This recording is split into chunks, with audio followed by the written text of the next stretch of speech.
நாள் ஊழியங்களை உங்களுடைய கவனத்தில் பெறுகிறோம். அபியோஜனமான பாத்திரங்களாக எங்களை அழைத்து பயன்படுத்துகிறே நன்றி செலுத்துகிறோம். இந்த ஆராதனை முழுவதும்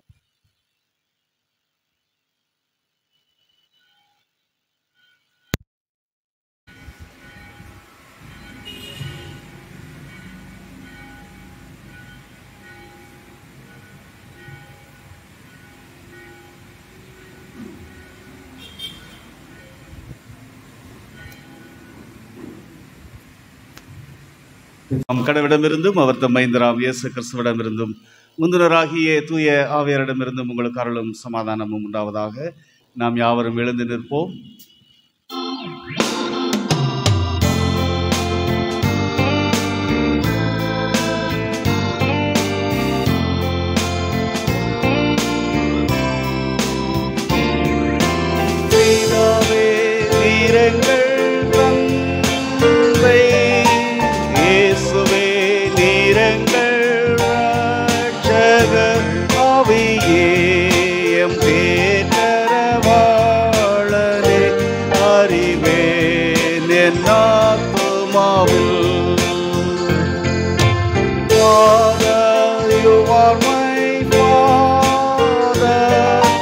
Jesus, you are my Savior.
காலை ஆராதனை முறைமை பக்கம் எண் 1.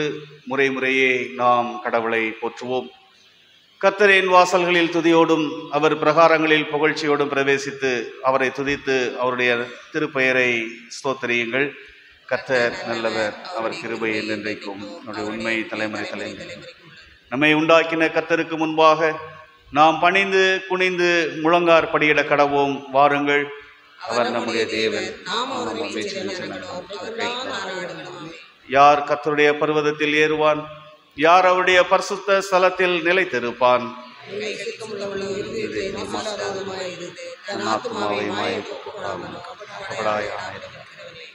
அவருக்கு விரோதமாக நாம் கலகம் பண்ணி அவர் தீர்க்கதரிசிகளாகிய தம்முடைய ஊழியக்காரரை கொண்டு நமக்கு முன்பாக வைத்த அவருடைய நியாய பிரமாணங்களின்படி நடக்கத்தக்கதாக நாம் அவருடைய வசனத்துக்கு செவி கொடாமற் போனோம்.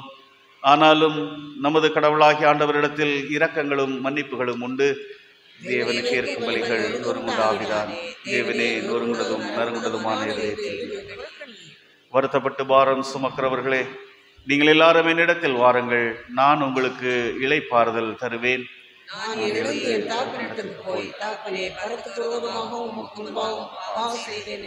நாம் யாவரும் இணைந்து கடவுளை போற்றுவோம். என் கண்மலையும் என் மீட்பெருமாகிய கர்த்தாவே, என் வாயின் வார்த்தைகளும் என் இருதயத்தின் தியானமும் உமது சமூகத்தில் நிதியாய் இருப்பதாக.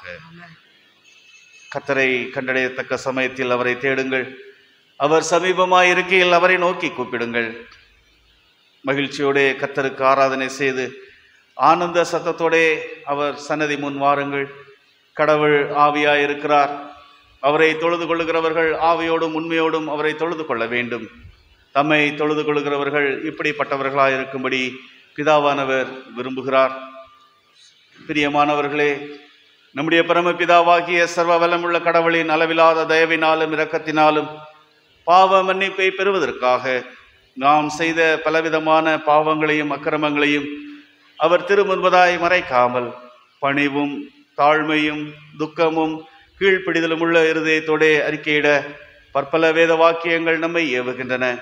நாம் எக்காலத்திலும் கடவுளுக்கு முன்பாக நம்முடைய பாவங்களை மனத்தாழ்மையாய் அறிக்கையிட வேண்டுவதுமின்றி அவருடைய திரு கரங்களிலிருந்து நாம் பெற்றுக்கொண்ட மேன்மையான உபகாரங்களுக்காக நன்றி செலுத்தவும், அவரை மிகவும் சிறப்பாய் புகழ்ந்து பிரஸ்தாபம் பண்ணவும், அவருடைய திரு வசனத்தை கேட்கவும், நம்முடைய உடல் ஆவிக்கு தேவையானவைகளுக்காக வேண்டிக் கொள்ளவும் நாம் கூடி வந்திருக்கிற தருணத்தில் பாவங்களை அறிக்கையிடுவது நமது விசேஷித்த கடமையாம்.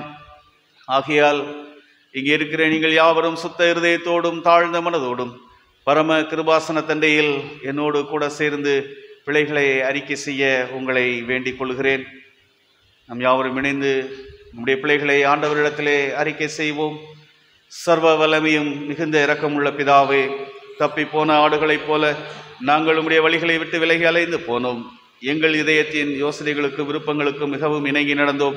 உம்முடைய பரிசுத்த கற்பனைகளுக்கு விரோதமாய் குற்றம் செய்தோம். செய்யத்தக்கவைகளை செய்யாமல் செய்யத்தகாதவைகளை செய்து வந்தோம். எங்களுக்கு சுகமே இல்லை. ஆயினும் ஆண்டவரே, நீர் இயேசு கிறிஸ்து நாதர் வழியாய் மனிதருக்கு அருளி செய்த வாக்கு தத்தங்களின்படியே நிர்பாக்கியமுள்ள குற்றவர்களாகிய அடியாருக்கு இறங்கும். தப்பிதங்களை அறிக்கையிடுகிற எங்கள் மேல் பொறுமையாயிரும். பாவத்தின் நிமித்தம் துக்கப்படுகிற எங்களை சீர்படுத்தும்.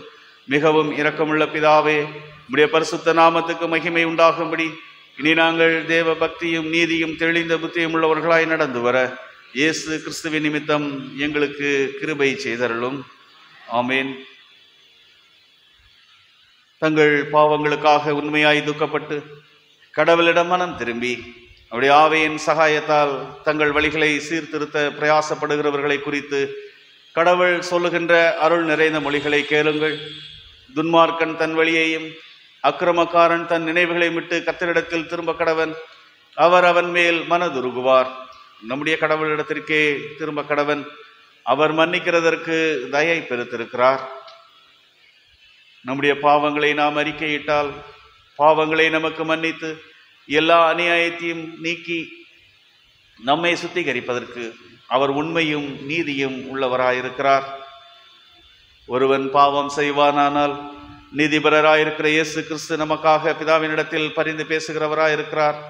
நம்முடைய பாவங்களை நிவர்த்தி செய்கிற கிருபாதார பலி அவரே. நம்முடைய பாவங்களை மாத்திரமல்ல, சர்வ லோகத்தின் பாவங்களையும் நிவர்த்தி செய்கிற பலியாயிருக்கிறார். சர்வ வல்லமையும் மிகுந்த இரக்கமுள்ள ஆண்டவர் மன்னிப்பையும் பாவ நிவர்த்தியையும் உங்களுக்கு கட்டளையிட்டு அருளி வாழ்வை சீர்படுத்துவதற்கான காலத்தையும் நமது பரிசுத்த ஆவியின் கிருபையும் தேற்றரவையும் தந்தருளுவாராக. ஆமேன்.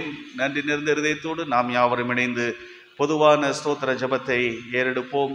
சர்வ வல்லமையுள்ள கடவுளே, சர்வ ஜீவதயாவர பிதாவே, அமாத்திரனான முதடியாராகிய எங்களுக்கும் மற்றெல்லா மனிதருக்கும் கடவுள் அருளி செய்த பற்பல கிருபைக்காகவும் அன்புள்ள தயவுக்காகவும் நாங்கள் மிகுந்த தாழ்மையோடும் முழு இருதயத்தோடும் உமக்கு நன்றி செலுத்துகிறோம். எங்களை படைத்ததற்காகவும் காப்பாற்றுகிறதற்காகவும் இம்மைக்குரிய எல்லா ஆசீர்வாதங்களுக்காகவும் உம்மை துதிக்கிறோம். குறிப்பாக எங்கள் ஆண்டவர் இயேசு கிறிஸ்துவினாலே உலகத்தை மீட்டு கொண்ட விலைமதியாத உமது அன்புக்காகவும் கிருபையின் எத்தனங்களுக்காகவும் மகிமையடைவோம் என்கின்ற நம்பிக்கைக்காகவும் உமக்கு நன்றி செலுத்துகிறோம். நாங்கள் உண்மையாய் நன்றியறிந்த இருதயமுள்ளவர்களாய் இருக்கவும் எங்களை உமது ஊழியத்துக்கு ஒப்புக் கொடுத்து எங்கள் வாழ்நாள் எல்லாம் உமக்கு முன்பாக பரிசுத்தமும் நீதியும் உள்ளவர்களாய் நடக்கவும் எங்கள் வாக்கினாலே மாத்திரமல்ல எங்கள் நடக்கையினாலே உம்முடைய புகழை பிரஸ்தாபப்படுத்தவும் கடவுள் செய்த உபகாரங்கள் எல்லாவற்றையும் உணர்ந்து கொள்ளும் உணர்வை எங்களுக்கு அருளி செய்ய வேண்டும் என்று எங்கள் ஆண்டவர் இயேசு கிறிஸ்துவின் வழியாய் வேண்டிக் கொள்கிறோம். அவருக்கும் கடவுளுக்கும் பரிசுத்தாவிக்கும் எல்லா மேன்மையும் மகிமையும் சதா காலங்களிலும் உண்டாவதாக. ஆமேன்.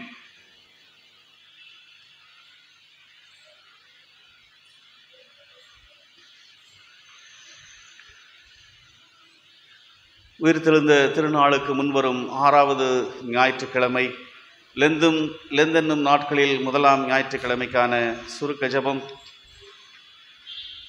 புறந்தள்ளப்பட்டவர்களின் கடவுளே, வாழ்வு மற்றும் நம்பிக்கையின் மையமாக இருப்பவரே, புறந்தள்ளப்பட்ட மற்றும் ஒடுக்கப்பட்ட மக்களிடம் உம்முடைய அன்பை வெளிப்படுத்துவதற்காக உமக்கு நன்றி செலுத்துகின்றோம். அனைவரையும் அரவணைக்கும் கடவுளின் ராஜ்யத்தின் நற்செய்தியுடன் விளிம்பு நிலையில் இருக்கும் மக்களுக்கு அதிகாரம் அளிக்க உம்முடைய திருமைந்தன் இயேசு கிறிஸ்துவை அனுப்பியதற்காக உமக்கு நன்றி செலுத்துகின்றோம். நாங்கள் சேவை செய்கின்ற இந்த சமூகத்திற்கு ஒரு முழுமையை கொண்டு வர உம்முடைய அழைப்பிற்கு அர்ப்பணிப்புள்ளவர்களாய் இருக்க எங்களுக்கு உதவி செய்யும். இப்பொழுதும் என்றும் ஒரே கடவுளாய் வாழ்ந்து ஆட்சி செய்கிற எங்கள் ஆண்டவர் இயேசு கிறிஸ்துவின் வழியாய் வேண்டிக் கொள்கிறோம். ஆமேன். பரமண்டலங்களில் இருக்கிற எங்கள் பிதாவே, உம்முடைய நாமம் பரிசுத்தப்படுவதாக, உம்முடைய ராஜ்யம் வருவதாக, உம்முடைய சித்தம் பரமண்டலத்திலே செய்யப்படுகிறது போல பூமியிலேயும் செய்யப்படுவதாக. என்னுடைய ஆகாரத்தை இன்று எங்களுக்கு தாரும். எங்களுக்கு விரோதமாய் குற்றம் செய்கிறவர்களுக்கு நாங்கள் மன்னிக்கிறது போல எங்கள் குற்றங்களை எங்களுக்கு மன்னியும். எங்களை சோதனைக்கு பிரவேசிக்க பண்ணாமல் தீமையின்றி எங்களை ரட்சித்துக் கொள்ளும். ராஜ்யமும் வல்லமையும் மகிமையும் என்றென்றைக்கும் உம்முடையவைகளே. ஆமேன்.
திருமுறை பாடங்கள் படிக்க கேட்போம்.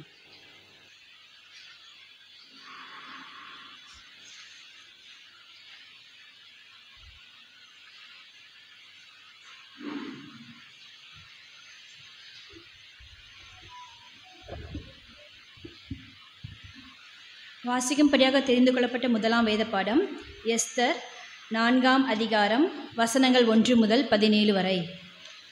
எஸ்தர் 4ஆம் அதிகாரம் வசனங்கள் 1 முதல் 17 வரை. நடந்த யாவற்றையும் மொர்தெகாய் அறிந்தபோது மொர்தெகாய் தன் வஸ்திரங்களை கிழித்து இரட்டுடுத்தி சாம்பல் போட்டுக்கொண்டு நகரத்தின் நடுவே புறப்பட்டு போய் துயரமுள்ள மகா சத்தத்துடனே அலறிக்கொண்டு ராஜாவின் அரண்மனை வாசல் முகப்பு மட்டும் வந்தான். இரட்டுடுத்தினவனாய் ராஜாவின் அரண்மனை வாசலுக்குள் பிரவேசிக்க ஒருவனுக்கும் உத்தரவில்லை.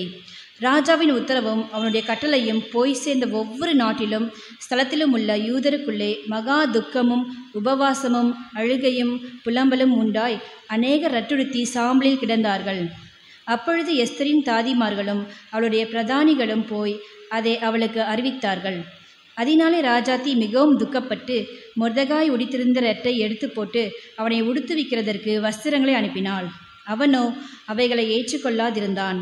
அப்பொழுது எஸ்தர் தன் பணிவிடைக்கென்று ராஜாவினால் நியமித்திருந்த அவனுடைய பிரதானிகளில் ஒருவனாகிய ஆத்தாகை அழைப்பித்து காரியம் என்ன, அதன் முகாந்திரம் என்ன என்று அறியும்படி மொர்தெகாயின் இடத்தில் விசாரிக்க அவனுக்கு கட்டளையிட்டாள். அப்படியே ஆத்தாகு ராஜாவின் அரண்மனை வாசலுக்கு முன்னான பட்டண வீதியில் இருக்கிற மொர்தெகாயின் இடத்தில் புறப்பட்டு போனான். அப்பொழுது மொர்தெகாய் தனக்கு சம்பவித்த எல்லாவற்றை பற்றியும் யூதரை அழிக்கும்படி ஆமான் ராஜாவின் கஜானாவுக்கு எண்ணி கொடுப்பேன் என்று சொன்ன பணத்தொகையை பற்றியும் அவனுக்கு அறிவித்ததுமன்றி யூதர்களை அழிக்கும்படி சூசானில் பிறந்த கட்டளையின் நகலையும் அவனிடத்தில் கொடுத்து அதை எஸ்தருக்கு காண்பித்து தெரியப்படுத்தவும் அவள் அகத்தியமாய் ராஜாவினிடத்திற்கு போய் அவனிடத்தில் தன் ஜனங்களுக்காக விண்ணப்பம் பண்ணவும் மன்றாடவும் வேண்டுமென்று அவளுக்கு சொல்லச் சொன்னான். ஆத்தாகு வந்து மொர்தெகாயின் வார்த்தைகளை எஸ்தருக்கு அறிவித்தான். அப்பொழுது எஸ்தர் ஆத்தாகினிடத்தில் மொர்தெகாய்க்கு சொல்லி அனுப்பியது, யாராவது அழைப்பிக்கப்படாமல் உள்முற்றத்தில் ராஜாவினிடத்தில் பிரவேசித்தால் புருஷரானாலும் ஸ்திரீயானாலும் சரி, அவர்கள் பிழைக்கும்படிக்கு அவர்களுக்கு ராஜா பொற்செங்கோலை நீட்டினால் ஒழிய மற்றபடி சாக வேண்டும் என்கிற ஒரு தவறாத சட்டம் உண்டு. இது ராஜாவின் சகல ஊழியக்காரருக்கும் ராஜாவின் நாடுகளிலும் உள்ள சகல ஜனங்களுக்கும் தெரியும். நான் இந்த 30 நாளிலும் ராஜாவினிடத்தில் வரவழைப்பிக்கப்படவில்லை என்று சொல்லச் சொன்னாள். எஸ்தரின் வார்த்தைகளை மொர்தெகாய்க்கு தெரிவித்தார்கள். மொர்தெகாய் எஸ்தருக்கு திரும்ப சொல்லச் சொன்னது, நீ ராஜாவின் அரண்மனையில் இருக்கிறதினால் மற்ற யூதர் தப்பக்கூடாதிருக்க நீ தப்புவா என்று உன் மனதிலே நினைவு கொள்ளாதே. நீ இந்த காலத்திலே மௌனமாயிருந்தால் யூதருக்கு சகாயமும் இரட்சிப்பும் வேறொரு இடத்திலிருந்து எழும்பும். அப்பொழுது நீயும் உன் தகப்பன் குடும்பத்தாரும் அழிவீர்கள். நீ இப்படிப்பட்ட காலத்துக்கு உதவியாயிருக்கும்படி உனக்கு ராஜ மேன்மை கிடைத்திருக்கலாமே, யாருக்கு தெரியும் என்று சொல்லச் சொன்னான். அப்பொழுது எஸ்தர் மொர்தெகாய்க்கு மறுபடியும் சொல்லச் சொன்னது, நீ போய் சூசானில் இருக்கிற யூதரை எல்லாம் கூடிவர செய்து 3 நாள் அல்லும் பகலும் புசியாமலும் குடியாமலும் இருந்து எனக்காக உபவாசம் பண்ணுங்கள். நானும் என் தாதிமாரும் உபவாசம் பண்ணுவோம். இவ்விதமாக சட்டத்தை மீறி ராஜாவினிடத்தில் பிரவேசிப்பேன். நான் செத்தாலும் சாகிறேன் என்று சொல்லச் சொன்னாள். அப்பொழுது மொர்தெகாய் புறப்பட்டு போய் எஸ்தர் தனக்கு கற்பித்தபடியெல்லாம் செய்தான். பாட முடிந்தது. தேவனுக்கே மகிமை உண்டாவதாக.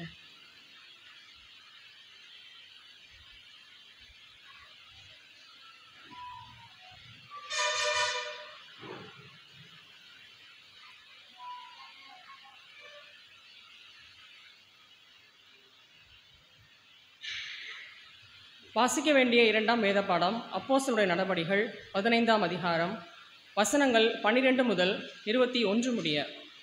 அப்போஸ்தலர் 15ஆம் அதிகாரம் வசனங்கள் 12 முதல். அப்பொழுது கூடி வந்திருந்த யாவரும் அமைந்திருந்து பர்னபாவும் பவுலும் தங்களை கொண்டு தேவன் புறஜாதிகளுக்குள்ளே செய்த அடையாளங்கள் அற்புதங்கள் யாவையும் விவரித்து சொல்ல கேட்டார்கள். அவர்கள் பேசி முடித்த பின்பு யாக்கோபு அவர்களை நோக்கி, சகோதரரே, எனக்கு செவி கொடுங்கள். தேவன் புறஜாதிகள் நின்று தமது நாமத்திற்காக ஒரு ஜனத்தை தெரிந்து கொள்ளும்படி முதல் அவர்களுக்கு கடாட்சித்து அருளின விதத்தை சிமியோன் விவரித்து சொன்னாரே, அதற்கு தீர்க்கதரிசிகளுடைய வாக்கியங்களும் ஒத்திருக்கிறது. எப்படியெனில், மற்ற மனுஷரும் என்னுடைய நாமம் தரிக்கப்படும் சகல ஜாதிகளும் கர்த்தரை தேடும்படிக்கு நான் இதற்கு பின்பு திரும்பி வந்து விழுந்து போன தாவீதின் கூடாரத்தை மறுபடியும் எடுப்பித்து அதிலே பழுதாய் போனவைகளை மறுபடியும் சீர்படுத்தி அதை செவ்வையாக நிறுத்துவேன் என்று இவைகளையெல்லாம் செய்கிற கர்த்தர் சொல்லுகிறார் என்று எழுதியிருக்கிறது. உலக தோற்றம் முதல் தேவனுக்கு தம்முடைய கிரியைகள் எல்லாம் தெரிந்திருக்கிறது. ஆதலால் புறஜாதிகளில் தேவனிடத்தில் திரும்புகிறவர்களை கலங்க பண்ணலாகாதென்றும் விக்கிரகங்களுக்கு படைத்த அசூசியானவைகளுக்கும் வேசித்தனத்திற்கும் நெருக்குண்டு செத்தத்திற்கும் இரத்தத்திற்கும் விலகி இருக்கும்படி அவர்களுக்கு நாம் எழுத வேண்டும் என்றும் நான் தீர்மானித்திருக்கிறேன். மோசேயின் ஆகமங்கள் ஓய்வு நாள் தோறும் ஜெப ஆலயங்களில் வாசிக்கப்பட்டு வருகிறபடியால் பூர்வ காலம் தொடங்கி சகல பட்டணங்களிலும் அந்த ஆகமங்களை பிரசங்கிக்கிறவர்களும் உண்டே என்றான் என்பது. வாசிக்க வேண்டிய 2ஆம் வேத பாடம் வாசித்தாயிற்று. தேவனே நமக்கு ஸ்தோத்திரம் உண்டாவதாக.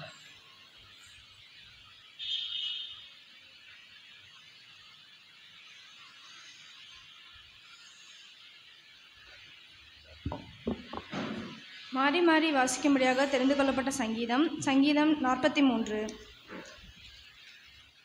தேவனே, நீர் என் நியாயத்தை விசாரித்து பக்தியில்லாத ஜாதியாரோடு எனக்காக வழக்காடி சூதும் அநியாயமுமான மனுஷனுக்கு என்னை தப்புவியும்.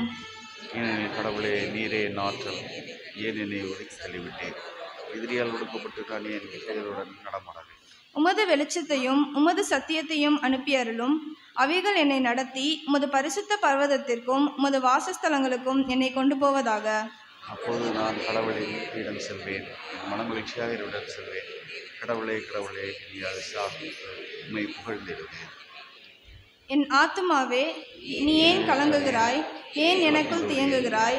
தேவனை நோக்கி காத்திரு. என் முகத்திற்கு ரட்சிப்பும் என் தேவனுமாய் இருக்கிறவரை நான் இன்னும் துதிப்பேன். பிதாவுக்கோ குமாரனுக்கோ பரிசுத்த ஆவிக்கோ மகிமை உண்டாவதாக. அதிலும் இப்பொழுதும் எப்பொழுதுமான சதா காலங்களிலும் மகிமை உண்டாவதாக.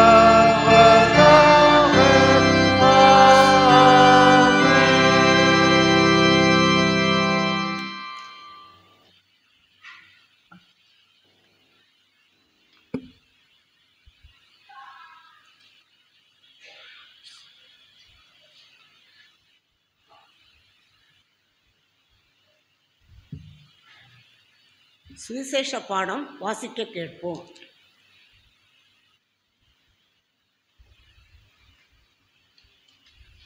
மார்க் எழுதின சுவிசேஷம் 1ஆம் அதிகாரம் வசனங்கள் 40 முதல் 45 முடிய.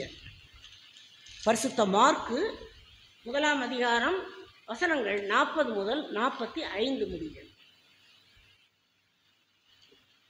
அப்பொழுது குஷ்டரோகி ஒருவன் அவரிடத்தில் வந்து அவர் முன்பாக முழங்கால் படியிட்டு, உமக்கு சித்தமானால் என்னை சுத்தமாக்க உம்மால் ஆகும் என்று வேண்டிக் கொண்டான். இயேசு மனதுருகி கையை நீட்டி அவனை தொட்டு, எனக்கு சித்தம் உண்டு, சுத்தமாகு என்றார். இப்படி அவர் சொன்னவுடனே குஷ்டரோகம் அவனை விட்டு நீங்கிற்று. அவன் சுத்தமானான். அப்பொழுது அவர் அவனை நோக்கி, நீ இதை ஒருவருக்கும் சொல்லாதபடிக்கு எச்சரிக்கையாயிரு. ஆயினும் நீ போய் ஆசாரியனுக்கு உன்னை காண்பித்து, நீ சுத்தமானது நிமித்தம் மோசே கட்டளையிட்டிருக்கிறவைகளை அவர்களுக்கு சாட்சியாக செலுத்து என்று கண்டிப்பாய் சொல்லி உடனே அவனை அனுப்பிவிட்டார். அவனோ புறப்பட்டு போய் இந்த சங்கதி எங்கும் விளங்கும்படியாக பிரசித்தம் பண்ணத் தொடங்கினார். அதனால் அவர் வெளியரங்கமாய் பட்டணத்தில் பிரவேசிக்க கூடாமல் வெளியே வனாந்தரமான இடங்களில் தங்கியிருந்தார். எத்திசையிலும் இருந்து ஜனங்கள் அவரிடத்திற்கு வந்தார்கள் என்பது. வாசிக்க வேண்டிய சுவிசேஷ பாடம் வாசித்தாயிற்று. கிறிஸ்துவே, உமக்கு மகிமை உண்டாவதாக. நாம் யாவரும் நின்றவாறு நம்முடைய விசுவாசத்தை அப்போஸ்தலர் விசுவாச பிரமாணத்தின் வழியாய் ஏறெடுப்போம். வானத்தையும் பூமியையும் படைத்த சர்வ வல்லமையுள்ள பிதாவாகிய கடவுளை விசுவாசிக்கிறேன். ஒரே குமாரனாகிய நம்முடைய நாதர் இயேசு கிறிஸ்துவை விசுவாசிக்கிறேன். அவர் பரிசுத்த ஆவியினாலே கன்னி மரியாதத்தில் உற்பவித்து பிறந்தார். பொந்திய பிலாத்தின் காலத்தில் பாடுபட்டு சிலுவையில் அறையுண்டு மரித்து அடக்கம் பண்ணப்பட்டு பாதாளத்தில் இறங்கினார். 3ஆம் நாள் மரித்தோரத்திலிருந்து எழுந்தருளினார். பரமண்டலத்திற்கேறி சர்வ வல்லமையுள்ள பிதாவாகிய கடவுளின் வலது பார்சலில் வீற்றிருக்கிறார். அவ்விடத்திலிருந்து உயிரோரையும் மரித்தோரையும் நியாயம் தீர்க்க வருவார். பரிசுத்த ஆவியை விசுவாசிக்கிறேன். பொதுவாயிருக்கிற பரிசுத்த சபையும் பரிசுத்தவான்களுடைய ஐக்கியமும் பாவ மன்னிப்பும் சரீர உயிர் தழுதலும் நித்திய ஜீவனும் உண்டென்று விசுவாசிக்கிறேன். ஆமேன். சபையார் அமர்வோம். ஞாயிறு பள்ளி சிறுவர்கள் மரண வசனம் சொல்வார்.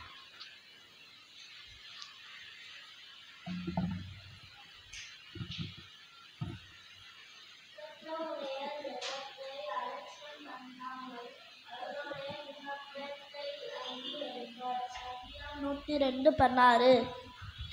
அவர் திக்கற்ற பிள்ளைக்கும் விதவைக்கும் நியாயம் செய்கிறவருமாய் அந்நியன் மேல் அன்பு வைத்து அவனுக்கு அன்ன வஸ்திரம் கொடுக்கிறவருமாய் இருக்கிறார்.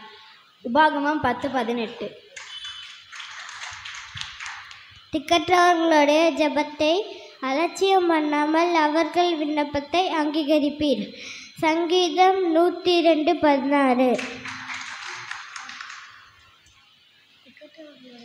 திக்கற்றவர்களுடைய ஜெபத்தை அலட்சியம் பண்ணாமல் அவர்கள் விண்ணப்பத்தை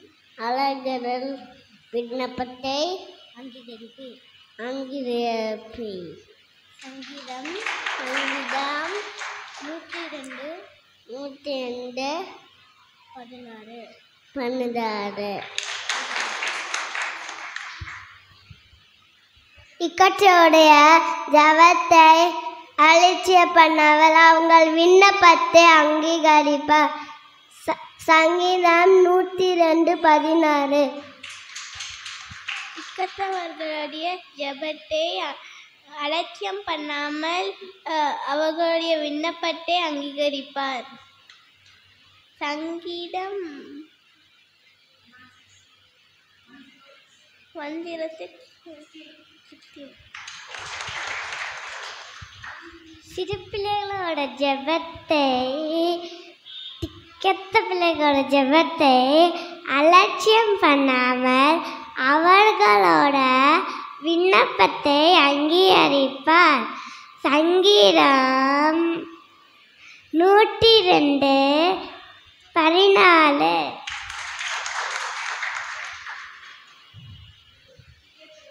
திக்கற்றவர்களுடைய ஜெபத்தை அலட்சியம் பண்ணாமல் அவளுடைய ஜெபத்தை விண்ணப்பத்தை அங்கீகரிப்பார். சங்கீதம் 102:21.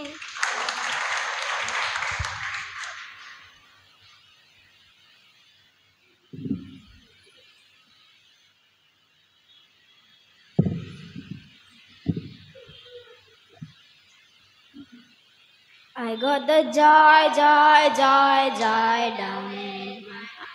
Way down in my heart, way down in my heart. I got the joy, joy, joy, joy down in my heart. Glory to His name. I got the love of Jesus down in my heart. Way down in my heart, way down in my heart. I got the love of Jesus down in my heart. Glory to His name. I got the peace of passes understanding down in my heart. Way down in my heart, way down in my heart. I got the peace of past understanding down in my heart. Glory to His name. And I'm so happy, so very happy. I got the love of Jesus in my heart. And I'm so happy, so very happy. I got the love of Jesus in my heart.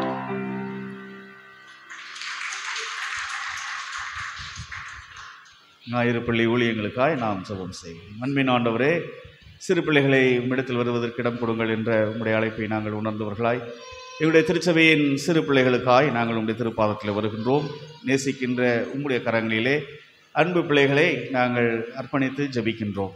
கர்த்தர் தாமே உம்முடைய வார்த்தையினால் அவர்கள் பலப்படவும், ஆண்டவர் எதிர்காலத்திலே 100 மடங்கான ஆசீர்வாதத்தை நல்ல நிலத்தில் விழுந்த விதைகளைப் போல உம்முடைய வார்த்தையினால் அவர்கள் இன்றைய நாளிலும் விதைக்கப்படவும், எதிர்காலத்திலே திருச்சபையிலும் குடும்பத்திலும் தன்னுடைய பெற்றோருக்கும் சமுதாயத்திலும் ஆசீர்வதிக்கப்பட்ட பிள்ளைகளாய் காணப்பட கர்த்தர் உதவி செய்யும். கடவுள் தாமே இதை பொறுப்பெடுத்து செய்கின்ற உம்முடைய பிள்ளைகளுக்காக நாங்கள் நன்றிகளை ஏறெடுக்கின்றோம். கடவுள் தாமே அன்பு பிள்ளையுடைய பெற்றோருக்காகவும் நாங்கள் நன்றியோடு உம்மை ஸ்தோத்தரிக்கிறோம். அருமை பிள்ளைகளை தொடர்ந்து உம்முடைய சாட்சிகளாய் நீர் உயர்த்தும். ஆண்டவர் உம்முடைய அடைக்கலத்தினால் பாதுகாத்து வழி நடத்தும். இறைமகன் இயேசு கிறிஸ்து வழியாய் வேண்டுகிறோம் எங்கள் அன்பின் கடவுளே, ஆமென்.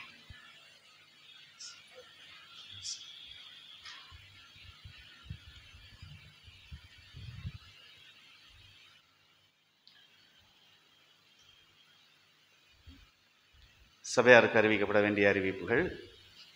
நடைபெற்ற 2 நாள் கன்வென்ஷன் கூடுகையின் இரவு உணவுக்காக காணிக்கை கொடுத்து உதவியவர்கள் Mrs and Mr Kennedy and Mrs Jacqueline Joseph Kennedy Joseph அவர்கள் வழியாய் ரூபாய் 5000, மிஸ்ஸஸ் நான்சி பியோலா அம்மா அவர்கள் 1000 ரூபாய், மிஸ்டர் சாமுவேல் தவராஜ் அவர்கள் 2000 ரூபாய்.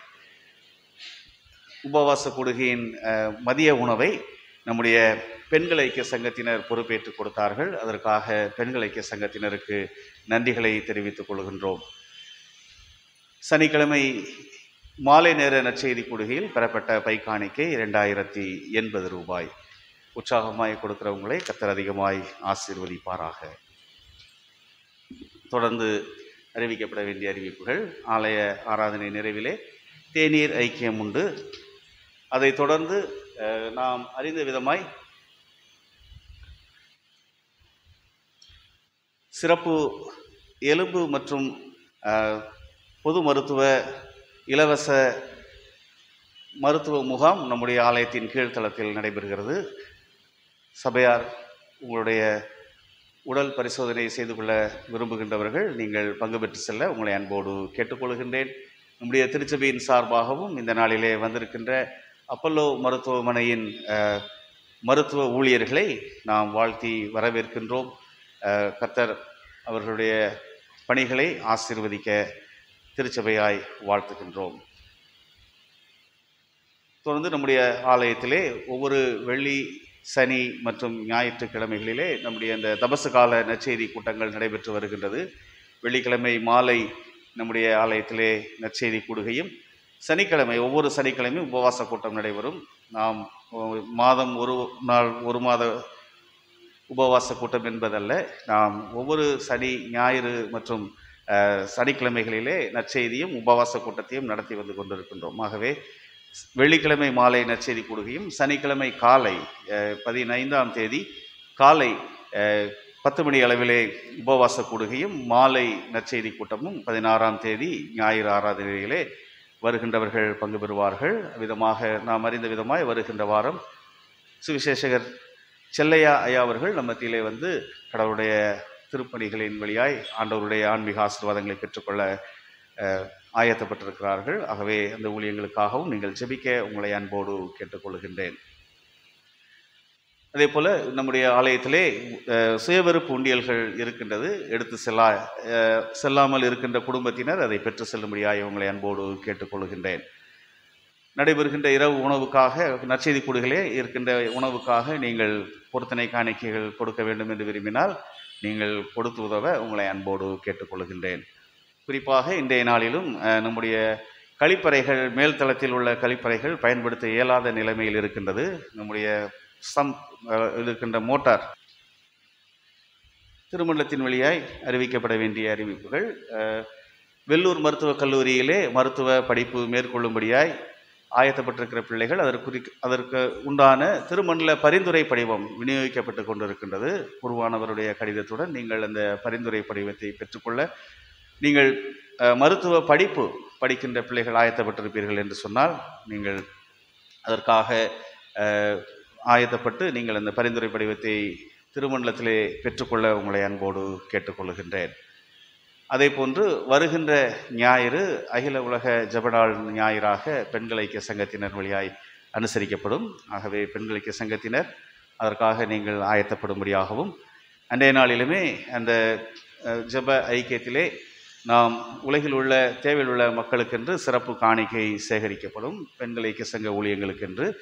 ஆகவே அதை கொடுத்து உதவும்படியாகவும் ஆயத்தப்படும்படியாகவும் உங்களை அன்போடு கேட்டுக்கொள்கின்றேன்.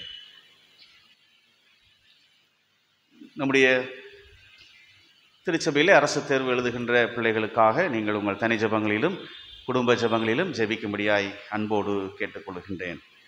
கடவுள் தாமே திருச்சபையின் குடும்பங்களை ஆசீர்வதிப்பாராக. நம்முடைய திருச்சபையில் பிறந்தநாள், திருமண நாள் காணுகின்ற திருச்சபையின் குடும்பங்கள் 10/3 தன்னுடைய பிறந்தநாளை கொண்டாடுகின்றவர்கள் Mr Jawahar Benjamin, 11/3 Mr S Dinakaran, 12/3 Mr Alan Christopher, 13/3 master Alan Vijay, Mr David Livingston ஆகியோர் தங்களுடைய பிறந்தநாளை கொண்டாடுகின்றார்கள். 15/3 மிஸ் ரோசினி பிரியா, மிஸ்டர் சசிகுமார் ஆகியோர் தங்களுடைய பிறந்தநாளை கொண்டாடுகின்றார்கள். பிறந்தநாள் காணுகின்ற திருச்சபையின் குடும்பத்தினரே ஆண்டவருடைய திருப்பெயரிலே வாழ்த்துகின்றோம். கடவுள் உலகில் உள்ள சகல ஜாதிகளிலும் புகழ்ச்சியிலும் கீர்த்தியிலும் மகிமையிலும் சிறந்திருக்கும்படி செய்து இதுபோல பல பிறந்தாண்டுகளினால் ஆசீர்வதிக்க திருச்சபையாய் வாழ்த்துகின்றோம். பிறந்தநாள் காணுகின்ற பிள்ளைகளுக்காய் நாம் ஜெபம் செய்வோம். அன்பின் ஆண்டவரே, கிருபை நீவால் குடும்பங்களை ஆசீர்வதித்து வழி நடத்துகின்றவரே, இது நல்ல மனமகிழ்ச்சியான நாளிலும் நாங்கள் நன்றி இருதயத்தோடு புதிய பிறந்தாண்டை பெற்றிருக்கிற உம்முடைய பிள்ளைகளுக்காக நாங்கள் உம்முடைய பாதபடியில் வருகின்றோம். வருஷத்தை நன்மையால் முடிசூட்டுகின்ற நீர் இந்த வருகின்ற நாட்களிலும் பிறந்த ஆண்டை காணுகின்ற உம்முடைய பிள்ளைகளுடைய வாழ்க்கையிலே உம்முடைய நன்மையும் கிருபையும் என்றும் தொடர ஆண்டவர் உம்முடைய அன்பினால் அவர்களை அடைக்கலம் தந்து பாதுகாத்து இதுபோல பல பிறந்த ஆண்டுகளை பெற்றுக்கொள்ள கடவுள் உதவி தரும்படியாக நாங்கள் ஜெபிக்கின்றோம். திருச்சபையாய், நண்பர்களாய், உற்றார் உறவினர்களாய் ஏறெடுத்த ஜெபங்கள், பெற்றோர்கள் வாழ்த்தின வாழ்த்துதல்களை தொடர்ந்து அவர்கள் தங்களுடைய பிறந்த நாளின் ஆசீர்வாதங்களாய் உம்முடைய திருக்கரங்களிலிருந்து பெற்று இதுபோல பல பிறந்த ஆண்டுகளை பெற்று உம்முடைய சாட்சிகளாய் ஜீவிக்க கடவுள் அருள் தாரும். இறைமகன் இயேசு கிறிஸ்து வழியாய் வேண்டுகிறோம் எங்கள் அன்பின் கடவுளே. ஆமென்.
திருப்பெயரிலே பிறந்த ஆண்டு காணுகின்ற பிள்ளைகளை வாழ்த்துகின்றோம். கர்த்தர்தாமே உங்களை ஆசீர்வதித்து வழி நடத்துவாராக. நாம் நம்மையும் நம்முடைய காணிக்கைகளையும் கடவுளுக்கென்று படைப்போம். கீர்த்தனை 192 விந்தை கிறிஸ்தேஸ்வராஜா உந்தன் சிலுவையின் மேன்மை என்ற பாடல் பாடி நம்மையும் நம்முடைய காணிக்கைகளையும் கடவுளுக்கென்று படைப்போம். இந்த பாடல் வேளையிலே சந்தா காணிக்கை படைக்கின்றவர்கள் நீங்கள் முன்வர உங்களை அன்போடு கேட்டுக்கொள்கின்றேன். கீர்த்தனை 192.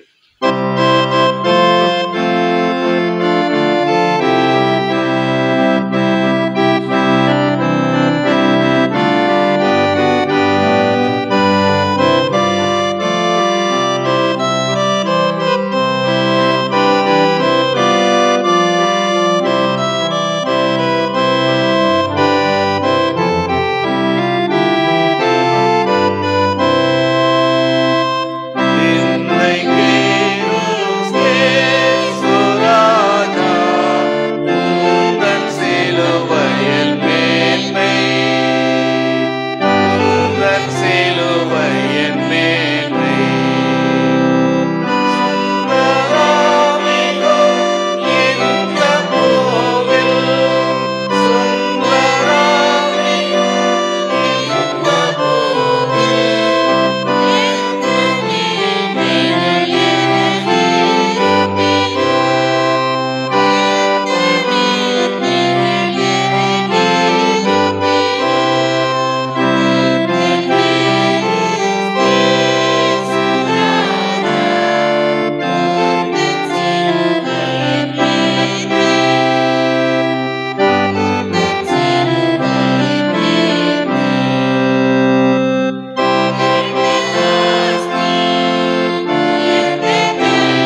செய்வோம். அன்பின் ஆண்டவரே, இரக்கம் மிகுந்தவரே, இந்த நல்ல நாளிலும் நன்றி நிறுதியத்தோடு உங்களுடைய திருச்சமூகத்திலே நாங்கள் கூடிய வரும்படியாகவும், இந்த சிலுவை நண்பின் நாட்களை நாங்கள் அனுசரிக்கும்படியாகவும், சிறப்பாக இந்த நாளிலுமே நாங்கள் உங்களுடைய திருப்பணிகளுக்கென்று உங்களுடைய கரங்களில் பெற்ற நன்மைகளை ஆண்டவருடைய கரங்களிலே பெற்று உமக்கென்று கொடுக்கும்படியாய் நீர் பாராட்டின கிருபைகளை நீ நன்றியோடு துதிக்கின்றோம். எல்லாவற்றுக்கும் மேலாய் உம்மை நீர் சிலுவையிலே காணிக்கையாய் கொடுத்ததற்கு ஈடாக நாங்கள் படைப்பது ஒன்றுமில்லை. எங்களே அர்ப்பணிக்கும் அடையாளமாய் படைத்த காணிக்கைகளை கர்த்தர் ஏற்று அங்கீகரித்து ஆசீர்வதிக்க நாங்கள் மன்றாடுகிறோம். கர்த்தருடைய கிருபையின் கரம் அதன் விளையாடைய ராஜ்யம் கட்டப்பட கர்த்தர் உதவி செய்யும். படைத்த கரங்களை ஆசீர்வதியும். இறைமகன் இயேசு கிறிஸ்து வழியாய் வேண்டுகிறோம் எங்கள் அன்பின் கடவுளே, ஆமென். கிறிஸ்துவுக்குள் அன்பானவர்களே, இந்த நல்ல மனமகிழ்ச்சியான நாளிலும் நாம் நன்றி தெரிவித்தோடு கர்த்தரை துதிக்கும்படியாகவும், கடந்த நாட்களிலும் நற்செய்தி கூட்டங்களின் வழியாக, உபவாச கொள்கை வழியாக மத்தியிலே நம்முடைய திருமண்டலத்தின் மூத்த ஆயரும் பணி நிறைவு பெற்று இந்த நாளிலும் அநேக ஆலயங்களிலே கர்த்தருடைய திருப்பணிகளை, கடவுளுடைய திருப்பணிக்கு மகிமைக்கென்று நிறைவேற்றி வருகிற அருமையான ஐயா அருள் திரு டேவிட் ஜெபராஜ் ஐயா அவர்கள் மத்தியில் வந்திருக்கின்றார்கள். அவர்களை நம்முடைய திருச்சபையின் சார்பாக வாழ்த்தி வரவேற்கிறோம். அம்மா அவர்களும் கடந்த 2 நாட்களாக நம்மோடு இருந்து இந்த ஊழியங்களிலே பங்கு பெற்று கர்த்தரை துதிக்கவும் நமக்கு ஆசீர்வாதத்தையும் பெற்றுக்கொள்ளவும் இருப்பதை எண்ணி ஆண்டவரை துதிக்கின்றேன். அருமையான ஐயா அவர்கள் நம்முடைய திருமண்டலத்திலே குருத்துவ செயலராக பல ஆண்டுகள் பணிபுரிந்து ஆண்டவருடைய திருப்பணிகளை நிறைவேற்றி பல கல்வி நிறுவனங்களின் தாளாளராகவும் இன்றளவும் தொடர்ந்து அவர்கள் தங்களுடைய திருப்பணிகளின் வழியாய் திருமண்டலத்தின் ஆசீர்வாதங்களை கொடுத்து வந்து கொண்டிருக்கிறார்கள். என்னுடைய திருப்பணியிலும் அருமையான ஐயா அவர்கள் அநேக உதவிகளை செய்து என்னுடைய அருள் பொழிவின் செயல்களிலும் அருமையான ஐயா அவர்கள் வழியாய் நாங்கள் இந்த ரிட்ரீட் எல்லாம் நாங்கள் பங்கு பெற்று எங்களுடைய ஊழியங்களுக்கு அருமை ஐயா அவர்கள் இன்றளவும் உதவி செய்து வந்து கொண்டிருப்பதை எண்ணி ஆண்டவரை துதிக்கின்றேன். என்னுடைய குடும்பத்தையும் ஊழியத்தின் பாதையில் அதிகமாக நேசிக்கின்றவர்கள், அதற்காக ஆண்டவரை ஸ்தோத்திரிக்கின்றேன். ஐயாவை நான் டிசம்பர் மாதம் நம்முடைய கிறிஸ்து பிறப்பு நாட்களிலே கேட்டேன். அப்பொழுது அவர்கள் ஜனவரி வரைக்கும் நான் ஃபுல்லாய் ஊழியத்தில் தான் இருக்கிறேன் தம்பி, வேண்டுமென்றால் நான் லென்த் டேஸ்லே வருகிறேன் என்று கேட்டார்கள். மிகுந்த மகிழ்ச்சியோடு ஐயாவை அன்றைய போன டிசம்பரிலே நான் ஐயா அவருடைய டேட்ஸை வாங்கினேன். இன்றளவும் அருமையான ஐயா அவர்கள் ஊழியத்தின் பாதையிலே அநேக மக்களுக்கு ஆசீர்வாதம் இருப்பதென்னு ஆண்டவரை துதிக்கின்றேன். இந்த வேளையிலும் அருமையான ஐயா அவர்கள் கடவுளுடைய வார்த்தையை மத்தியிலே பகிர்ந்து கொள்வார்கள். திருச்சபையின் சார்பாக மீண்டுமாய் ஐயாவை வாழ்த்தி வர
ஜெபிப்போம். கிருபையும் இரக்கமும் உள்ள அன்பின் ஆண்டவரே, இந்த மனமகிழ்ச்சி நாளின் வேளைக்காக நன்றி செலுத்துகிறோம். இந்த தபசு நாட்களின் முதல் ஞாயிற்றுக்கிழமையிலே உம்முடைய ஆலயத்தில் கூடி உம்மை ஆராதிப்பதற்கு நீர் எங்களுக்கு தந்த நல்ல வாய்ப்பிற்காக முழு மனதோடு நாங்கள் உமக்கு தோத்திரங்களை ஏறெடுக்கிறோம். வந்திருக்கிற எங்கள் ஒவ்வொருவரையும் நீர் கண்ணோக்கி பாரும். நீர் எங்களை இந்த ஆலயத்தில் அழைத்து வந்ததனுடைய நோக்கம் இந்த ஆராதனையின் முடிவிலே எங்களுடைய வாழ்விலே நிறைவேற வேண்டும் என்று நாங்கள் ஜெபிக்கிறோம். உம்முடைய வார்த்தையின் முன் அமர்ந்திருக்கிறோம். என்னோடும் எங்களோடும் நீர் பேசும் சுவாமி. உம்முடைய வார்த்தையை சரியான விதத்தில் புரிந்து கொள்ளவும், முழுமையாய் ஏற்றுக்கொள்ளவும், நிபந்தனையின்றி கீழ்ப்படியவும் எப்போதும் எங்களோடு இருக்கிற தூய ஆவியானவர் எங்களுக்கு உதவி செய்ய வேண்டும் என்று ஜெபிக்கிறோம். பேசுகிற என்னை முற்றிலும் மறைத்து உம்மையும் உடைய வார்த்தை நீர் மேன்மைப்படுத்தும். இயேசு கிறிஸ்துவின் நிமித்தமே தாழ்மையோடு ஜெபிக்கிறோம் நல்ல பிதாவே, ஆமேன். ஆண்டவராக இயேசு கிறிஸ்து இனிய திருப்பெயரினாலே உங்கள் அனைவருக்கும் என்னுடைய அன்பின் வாழ்த்துக்களை தெரிவித்துக் கொள்கிறேன். இந்த 3 நாட்களும் உங்களோடு இணைந்து ஆண்டவரை ஆராதிக்கவும், ஆண்டவருடைய வார்த்தையை கற்றுக்கொள்ளவும் கற்றுக் கொடுக்கவும் ஆண்டவர் கொடுத்த வாய்ப்பிற்காக நான் ஆண்டவரை ஸ்தோத்திரிக்கிறேன். இந்த வாய்ப்பை எனக்கு தந்த அருமையான உங்களுடைய போதரையா அவர்களுக்கும் உங்கள் அனைவருக்கும் என்னுடைய வாழ்த்துக்களையும் நன்றிகளையும் நான் தெரிவித்துக் கொள்கிறேன். தவசு நாட்கள் சிறப்பான காலங்கள் என்று சொல்லலாம். பொதுவாக நம்முடைய சீர்திருத்த திருச்சபை மரபிலே தபசு நாட்களை அனுசரிப்பது என்பது ஒரு திட்டமிட்டு நிறைவேற்றப்படுகிற ஒரு ஆன்மீக கடமையாகவே கருதப்படுகிறது. குறிப்பாக 3 காரியங்கள் இந்த நாட்களிலே நீங்களும் நானும் நிறைவேற்ற வேண்டும் என்று எதிர்பார்க்கப்படுகிறோம். 1 உபவாசம், 2வது ஜெபம், 3வது ஏழைகளுக்கு உதவுதல். இந்த 3 காரியங்களையும் நாம் நிறைவேற்ற வேண்டும் என்று சொல்லி நினைவூட்டப்படுகிறோம். ஒருவேளை நம்முடைய வாழ்விலே உபவாசித்து ஜெபிக்கிற பழக்கம் நம்மில் அநேகருக்கு இருக்கலாம். இந்த நாட்களில் இன்னும் அதிகமாய் நம்முடைய உபவாச நேரங்களை அதிகரித்து ஆண்டவருடைய சமூகத்தில் நம்முடைய ஜெப வாழ்வை சீர்படுத்தி நம்மையும் நம்முடையவைகளையும் பிறரோடு பகிர்ந்து கொள்ளுகிற ஒரு அனுபவத்தை பெற்றுக்கொள்ள வேண்டும் என்று இந்த தபசு நாட்கள் நமக்கு நினைவுபடுத்துகிறது. எனவே தான் இந்த நாட்களிலே நம்முடைய ஆலயங்களிலே சிறப்பு ஆராதனைகள், சிறப்பு ஜெபக்கூடுகைகள் என்று சொல்லி நாம் திட்டமிடுகிறோம். இவைகளின் வழியாய் ஆண்டவர் நம்மை அவருடைய நோக்கத்தை நிறைவேற்றுவதற்குரிய ஆற்றலையும் அருளையும் நம் வாழ்விலே நிறைவாய் தந்து நம்மை வழிநடத்துவாராக. இன்றைக்கு நாம் சிந்திக்கும்படியாக நமக்கு தெரிவு செய்யப்பட்டிருக்கிற திருமறை பகுதிகளிலே நற்செய்தி பாடமாக படிக்க கேட்ட மார்க்கு நற்செய்தி நூல் 1 அதிகாரத்திலிருந்து நாம் சில காரியங்களை கற்றுக்கொள்ளப் போகிறோம். மார்க்கு நற்செய்தி நூல் 1ஆம் அதிகாரம் 40வது வசனத்திலிருந்து நீங்கள் பார்ப்பீர்களானால் அங்கே ஆண்டவர் செய்த ஒரு அற்புதத்தை நாம் இங்கே பார்க்கிறோம். இதே நிகழ்ச்சி மத்தேயு நற்செய்தி நூலிலும் லூக்கா நற்செய்தி நூலிலும் இடம்பெற்றிருக்கிறது. மத்தேயு நற்செய்தி நூல் 8ஆம் அதிகாரம் முதல் 4 வசனங்களிலும், லூக்கா நற்செய்தி நூல் 5ஆம் அதிகாரம் 12 முதல் 16 வசனங்களிலும் இதே அற்புத நிகழ்ச்சி சொல்லப்பட்டிருக்கிறது. தொழு நோயாளியை ஆண்டவர் குணப்படுத்தினார். இன்றைக்கு இருக்கிற மருத்துவ அநேக கண்டுபிடிப்புகள், முன்னேற்றமான காரியங்களின் அடிப்படையில் தொழுநோய் எந்த நிலையிலே இருந்தாலும் குணப்படுத்தப்படக்கூடிய ஒரு நோயாக மாறிவிட்டது. ஆனால் இயேசு கிறிஸ்துவின் காலத்திலே தொழுநோய் குணப்படுத்த முடியாத நோய்களிலே ஒன்றாக இருந்தது. ஒருவேளை இன்னும் சொல்லப்போனால் பழைய ஏற்பாட்டு புத்தகத்தை நீங்கள் படித்து பார்ப்பீர்களானால் தொழுநோயாலே பாதிக்கப்பட்டவன் அசுத்தமானவன் என்று கருதப்பட்டான். அன்கிளீன். அவர் அசுத்தமான ஒரு பிரிவிலே சேர்க்கப்பட்டார்கள். அது மட்டுமல்ல, அவர் ஊரோடு இணைந்து வாழ முடியாது, நண்பர்களோடு உறவினர்களோடு வாழ முடியாது. ஊருக்கு வெளியே அவர் தனிமைப்படுத்தப்படுவார்கள். ஒருவேளை அவருடைய தனிப்பட்ட தேவைக்காக ஊருக்கு உள்ளே அவர் வரவேண்டி இருக்குமானால் கையிலே ஒரு கோலை வைத்து கொள்ள வேண்டும். அந்த கோலின் நுனியிலே மணியை கட்டி கொண்டு அந்த மணி எழுப்புகிற சத்தத்தை வைத்து கொண்டு அதை அடித்து கொண்டே அசுத்தன் வருகிறேன் அசுத்தன் வருகிறேன் என்று சத்தமிட்டு கொண்டே தான் ஊருக்குள்ளே வர வேண்டும். ஒருவேளை இந்த சத்தத்தை கவனிக்காமல் யாராவது அந்த தொழுநோயாளின் அருகாமையிலே சென்று விட்டால், ஒரு குறிப்பிட்ட தூரத்திற்குள் அவர்கள் அருகாமையிலே சென்று விட்டால் அவர்களும் அசுத்தன் என்று சொல்லி கருதப்படுவார்கள். மீண்டும் போய் ஆசாரி நிலத்திலே காண்பித்து அவர் சொல்லுகிற முறைமைகளை எல்லாம் நிறைவேற்றி அதற்கு பிற்பாடு தான் அவர் குடும்பத்தோடு சேர்க்கப்படுவார். அந்த அளவுக்கு இந்த தொழுநோய் என்பது மிக கொடூரமான ஒரு நோயாக, மனிதர்களை தனிமைப்படுத்துகிற ஒரு நோயாக, அல்லது ஒரு இடத்தை விட்டு அந்த ஊரை விட்டு அவர்கள் விலக்கி வைக்கப்படுகிற ஒரு நிலை அந்த நாட்களிலே இருந்தது என்பதை நாம் மறந்துவிடக்கூடாது. அப்படிப்பட்ட ஒரு காலகட்டத்தில் ஆண்டவர் தொழுநோயாலே பாதிக்கப்பட்ட ஒரு மனிதனை சந்திக்கிறார். அதைத்தான் நாம் இந்த மார்க்கு நற்செய்தி நூலை படிக்கிறோம். மத்தேயு நற்செய்தி நூலிலும் சரி, மார்க்கு நற்செய்தி நூலிலும் சரி, ஆண்டவர் ஒரு பட்டணத்திலே மக்கள் நடுவிலே இந்த மனிதனை சந்தித்ததாகத்தான் பார்க்கிறோம். மத்தேயு நற்செய்தி நூலிலே மலை பிரசங்கத்தை முடித்து அவர் மலையிலிருந்து இறங்கி வரும்போது ஊருக்குள்ளே நுழைவதற்கு முன்னதாக இந்த மனிதனை அவர் பார்த்தார் என்று மத்தேயு சொல்லுகிறார். இங்கு மார்க்கு நற்செய்தி நூலிலே நீங்கள் பார்ப்பீர்கள் என்றால், அவர் கலிலேயா நாடு எங்கும் அவர் சுற்றி திரிந்து தன்னுடைய பணியை நிறைவேற்றி கொண்டிருந்த போது அந்த பட்டணங்களில் ஒன்றிலே இந்த மனிதனை சந்தித்ததாக நாம் பார்க்கிறோம். ஒருவேளை நீங்கள் நன்றாக யோசித்து பார்த்தால், நான் சொன்னது போல தொழுநோயால் பாதிக்கப்பட்ட ஒரு நபர் கண்டிப்பாக ஊருக்குள்ளே வர முடியாது. ஊருக்குள்ளே வந்து மிக தைரியமாக மக்கள் இருக்கிற இடத்தின் பக்கமாய் வர முடியாது. ஆனால் இந்த மனிதன் ஆண்டவராகிய இயேசு கிறிஸ்துவை சந்திப்பதற்கு அவர் வந்திருக்கிறார் என்று கேள்விப்பட்ட உடனே அவருடைய வல்லமையை பெற்றுக்கொள்வதற்காக, அவர் மூலமாய் சுகம் பெறுவதற்காக ஆண்டவரை தேடி வந்தார் என்று சொல்லி நாம் பார்க்கிறோம். அருமையானவர்களே, ஆண்டவர் ஒருவேளை யூத குடும்பத்திலே பிறந்து யூத சமய பழக்கத்தின்படி வளர்க்கப்பட்டிருந்தாலும் கூட இந்த மனிதனை பார்த்த மாத்திரத்திலேயே, நீ தொழுநோயாளி, பக்கத்திலே வராதே, எங்களுடைய பழக்கத்தின்படி நீ தீட்டுள்ளவன் அல்லது அசுத்தமானவன், எனவே என்றெல்லாம் ஆண்டவர் புரிந்து கொள்ளவே இல்லை, பேசவே இல்லை. மாறாக இந்த மனிதன் தன்னுடைய அருகாமையிலே வருவதற்கு அவர் அனுமதித்தார் என்று சொல்லி பார்க்கிறோம்.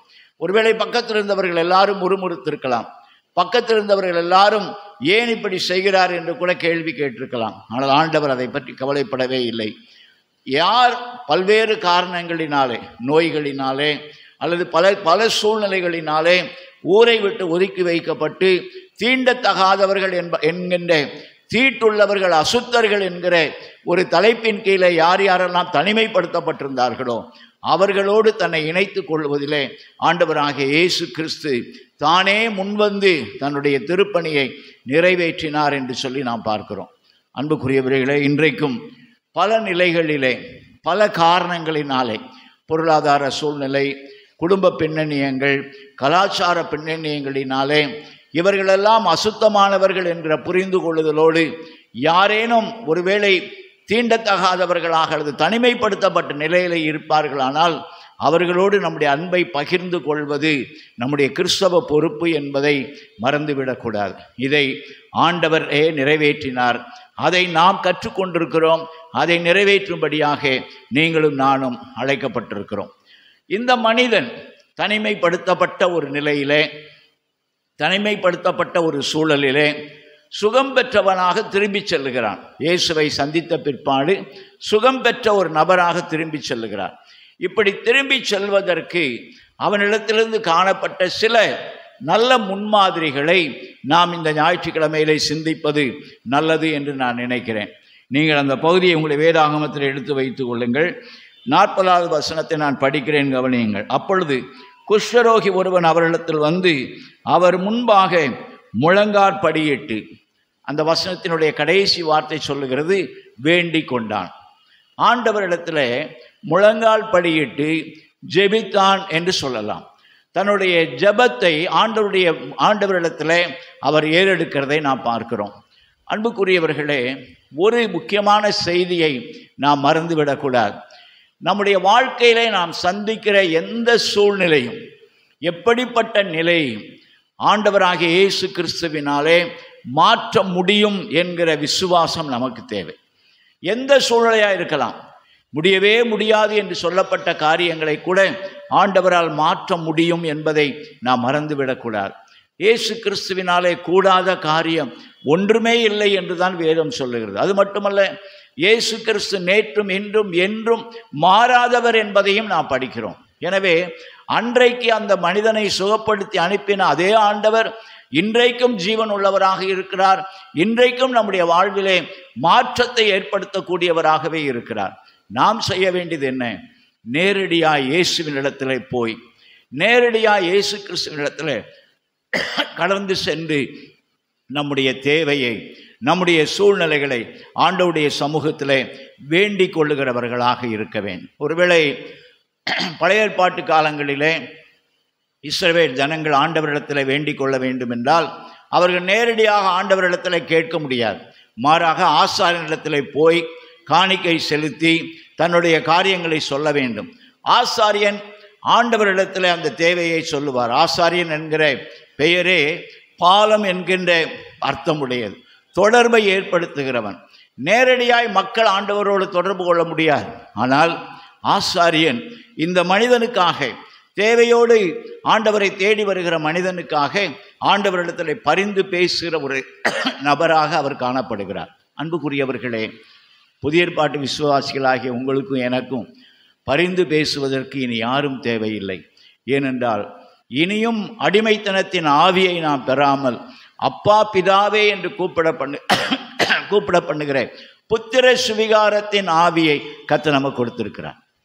அப்பா பிதாவே என்று உரிமையோடு கூப்பிடக்கூடிய புத்திர சுவிகாரத்தின் ஆவியை நீங்களும் நானும் பெற்றிருக்கிறோம். அன்புக்குரியவர்களே, இன்றைக்கும் அநேக நேரங்களிலே நீங்களும் நானும் பல சூழ்நிலைகளிலே நமக்காக யாராவது பேச மாட்டார்களா, யாராவது ஆண்டவரிடத்தில் பரிந்து பேச மாட்டார்களா, எனக்காக வேண்டிக் கொள்ளக்கூடிய ஊழியர்கள் யாராவது இருக்கிறார்களா என்று நாம் தேடி அலைந்து கொண்டிருக்கிறோம். அன்புக்குரியவர்களே, நேரடியாக ஆண்டவரிடத்தில் சேரக்கூடிய சிலாக்கியத்தை இயேசு கிறிஸ்துவின் மூலமாக நீங்களும் நானும் பெற்றிருக்கிறோம். யோவான் 1:12 நம்ம எல்லாருக்கும் தெரிந்த ஒரு வசனம். அவருடைய நாமத்தின் மேல் விசுவாசம் உள்ளவர்களாகி அவரை ஏற்றுக்கொண்டவர்கள் எத்தனை பேர்களோ அத்தனை பேர்களும் தேவனுடைய பிள்ளைகளாகும்படியாக ஆண்டவர் அதிகாரம் கொடுத்திருக்கிறார். எனவே நீங்களும் நானும் நேரடியாய் ஆண்டவரோடு தொடர்பு கொள்ளலாம், நேரடியாய் ஆண்டவரோடு நாம் பேசலாம், நம்முடைய தேவைகளை சொல்லலாம், நம்முடைய காரியங்களை ஆண்டவரோடு பகிர்ந்து கொள்ளலாம். இந்த ஜெப வாழ்வு நம்மிடத்தில் இருக்கிறதா? நேரடியாய் நம்முடைய காரியங்களை ஆண்டவரோடு பகிர்ந்து சொல்லுகிற ஒரு விசுவாச அனுபவம் நமக்கு இருக்கிறதா என்பதை யோசித்து பாருங்கள். அன்புக்குரியவர்களே, நம்முடைய ஜெப வாழ்வை பொறுத்த மட்டிலே 3 பரிமாணங்களிலே நம்முடைய ஜெப வாழ்வை நாம் நிறைவேற்ற வேண்டும் என்று ஆண்டவர் நம்மிடத்தில் எதிர்பார்க்கிறார். முதலாவது, என்னுடைய தனி ஜெப வேளை. நான் தனியாக ஆண்டவரிடத்தில் ஜெபிக்க, ஆண்டவரோடு உறவு கொள்ள, ஆண்டவரிடத்தில் என்னுடையவைகளை பகிர்ந்து கொள்ள நான் அழைக்கப்பட்டிருக்கிறேன். இது மிக முக்கியமான ஒரு நேரம், என்னுடைய பர்சனல் ஆல்டர் டைம், என்னுடைய தனிப்பட்ட ஆண்டவரோடு உறவு கொள்ளுகிற ஒரு நேரம். இதை நாம் மறந்துவிடக்கூடாது. இரண்டாவது, குடும்பமாக ஆண்டவரோடு உறவு கொள்ள அழைக்கப்பட்டிருக்கிறோம். நம்ம எல்லாருக்கும் தெரிந்த ஒரு பழமொழி தான், குடும்ப ஜபம் இல்லாத வீடு கூரை இல்லாத வீடு.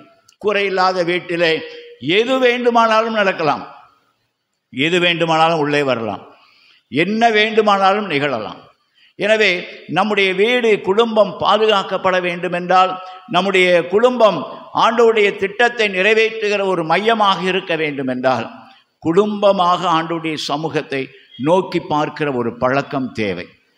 ஒருவேளை இன்றைய கால சூழ்நிலையிலே குடும்ப உறுப்பினர்கள் முழுவதும் இணைந்து குடும்ப ஜபத்தை நடத்துவது என்பது கடினமாகி இருக்கிறது. ஏனென்றால் வீட்டில் உள்ள அனைவரும் ஒவ்வொரு நேரத்திற்கு வேலைக்கு போகிறார்கள், ஒவ்வொரு நேரத்துக்கு திரும்பி வருகிறார்கள். படித்து கொண்டிருக்கிற பிள்ளைகள் ஒவ்வொரு நேரத்திற்கு பயிற்சி, கோச்சிங் என்று போய்கொண்டிருக்கிறார்கள். எனவே எல்லாரும் அமர்ந்து ஜெபிப்பது என்பது நடைமுறையிலே சற்று சிரமத்தை ஏற்படுத்துகிறது. காலையும் மாலையும் குடும்பமாக அமர்ந்து ஜெபிப்பது நல்லது. ஒருவேளை முடியவில்லை என்றால் குறைந்தது ஒரு நேரமாவது ஒரு நாளைக்கு குடும்ப உறுப்பினர்கள் அனைவரும் அமர்ந்து ஆண்டவருடைய சமூகத்தில் ஆண்டவரை நேரடியாக நோக்கி பார்ப்பது அவசியம்.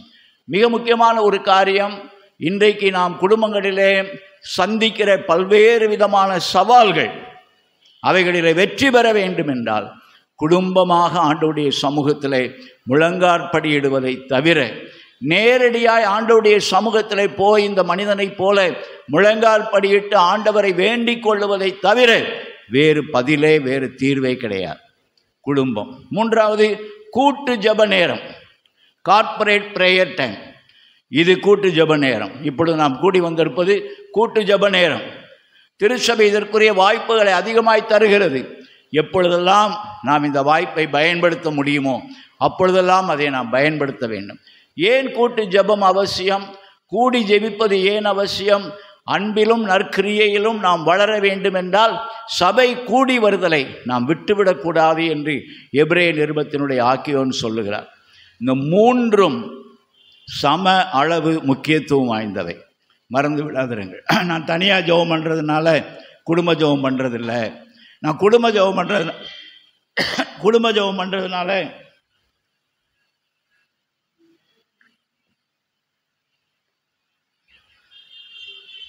குடும்ப ஜெபம் பண்ணுறதுனால நான் தனியாக ஜெபம் பண்ணுறதில்ல அப்படின்னு நம்ம சொல்லவே கூடாது. இது மூன்றுமே நம்பர் 1. 1 2 3 கிடையாது. நம்ம இந்த மூணுமே நம்பர் 1 தான். மூன்றுமே சம அளவு முக்கியத்துவம் வாய்ந்தவை. நாங்கள் அப்பப்போ கூடி கூடி ஜெபம் பண்ணுற வழக்கம் இருக்குது. சபையில் ஜெபிக்கிறோம், நண்பர்களாக ஜெபிக்கிறோம். அதனால் நாங்கள் குடும்ப ஜெபம் தனி ஜெபம்லாம் பண்ணுறதில்ல. நிச்சயமாக அது தவறு.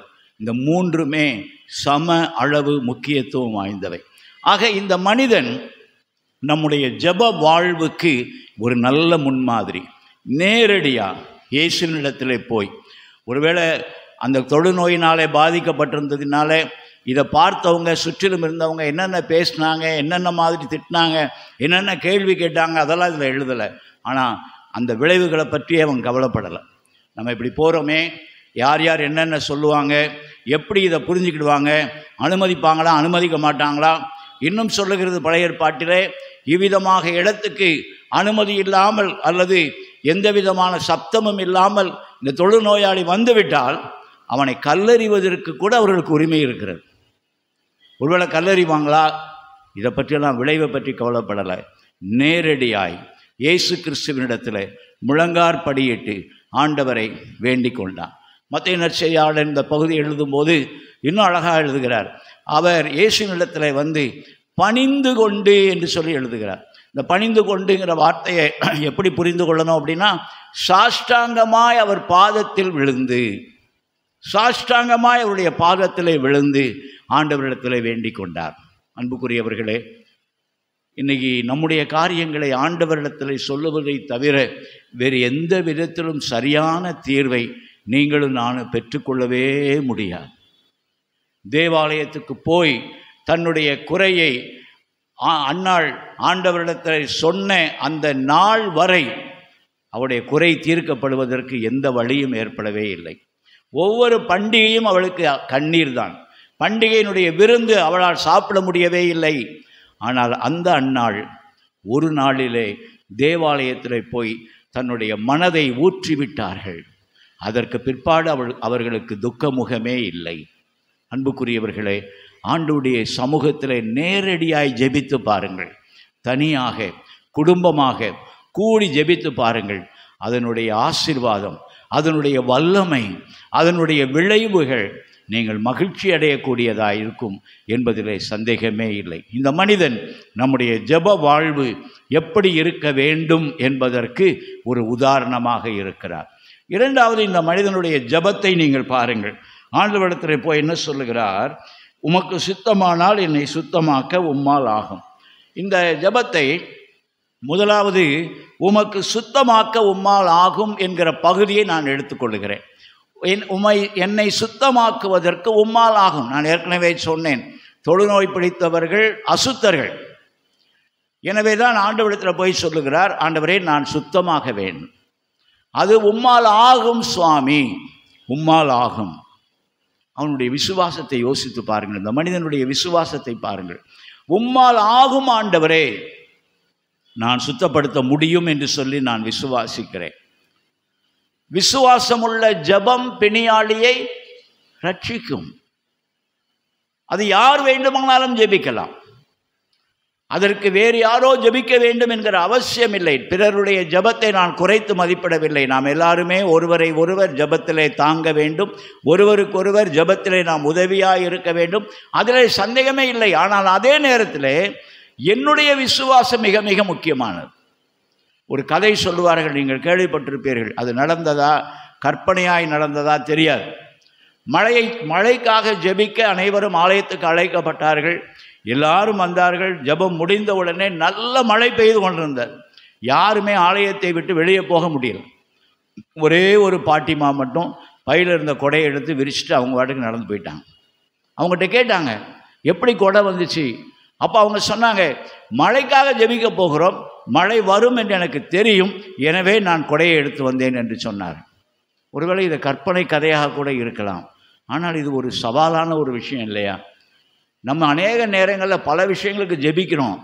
ஆனால் ஜெபித்து முடித்த உடனே ஜெபம் பண்ணியிருக்கிறோம், பார்ப்போம் ஆண்டவர் என்ன செய்கிறாருன்னு பார்ப்போம், அப்படி தான் நம்ம புலம்புறோம். திரும்பவும் நம்ம வாயிலிருந்து அவிசுவாசமான வார்த்தைகள் தான் அதுக்கு பிற்பாடு வந்துக்கிட்டே இருக்கு. ஆண்டவர்கிட்ட சொன்ன பிற்பாடு நாம் அதில் சந்தேகப்படவே வேண்டியதில்லை. நடக்குமா நடக்காதா தேவையே இல்லை. ஆண்டவரே, என்னை சுத்தமாக்குவதற்கு உம்மால் முடியும் சுவாமி, உம்மால் முடியும். இந்த அசைக்க முடியாத விசுவாசம் இன்றைக்கு உங்களுக்கு எனக்கும் தேவை. இன்னைக்கு இருக்கிற சூழ்நிலையில் நம்முடைய கிறிஸ்தவ வாழ்க்கைக்கு அநேக எதிரடையான சவால்களான காரியங்கள் எல்லாம் நம்மை சுற்றி நடந்து கொண்டிருக்கிற இந்த காலகட்டத்தில், ஏன்னா என்னைக்கு நம்முடைய தேசம் இந்து தேசம்னு அறிவிக்கப்பட போகிறாங்களோ தெரியாது. அப்படி ஒரு காலகட்டத்தை நோக்கி இந்தியா போய்கிட்டே இருக்கு. இந்த காலகட்டத்தில் என்னுடைய விசுவாசமுள்ள ஜெபம் தேவை. விசுவாசமுள்ள ஜெபம், விசுவாசத்தோடு நேரடியாய் ஆண்டவரோடு தொடர்பு கொள்ளுகிற ஜெபிக்கிற ஒரு அனுபவம் நம்முடைய வாழ்க்கையில் எல்லாருக்கும் தேவை. நம்முடைய விசுவாசத்தை கொஞ்சம் யோசித்து பார்ப்போம். என்னென்ன காரியங்களுக்கெல்லாம் ஜெபம் பண்ணுறோம், என்னென்ன காரியங்களுக்கெல்லாம் ஆண்டவர்கிட்ட ஜெபம் பண்ணுறோம். அப்படி ஜெபம் பண்ணும்போது என்ன நடக்கும்னு எதிர்பார்ப்போட ஜெபம் பண்ணுறோம்.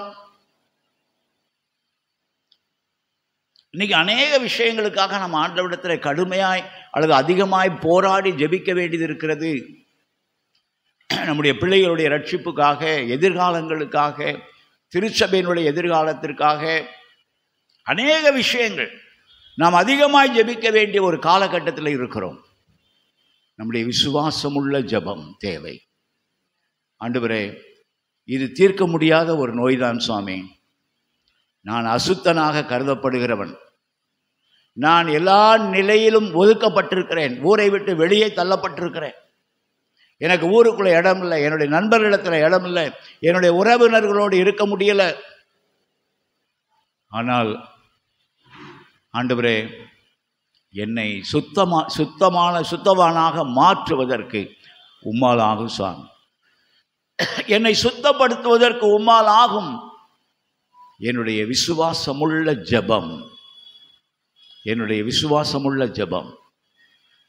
அன்புக்குரியவர்களே, இந்த மனிதன் நேரடியாய் ஆண்டவரோடு ஜெபிக்கிற ஒரு நபராய் இருந்தார்.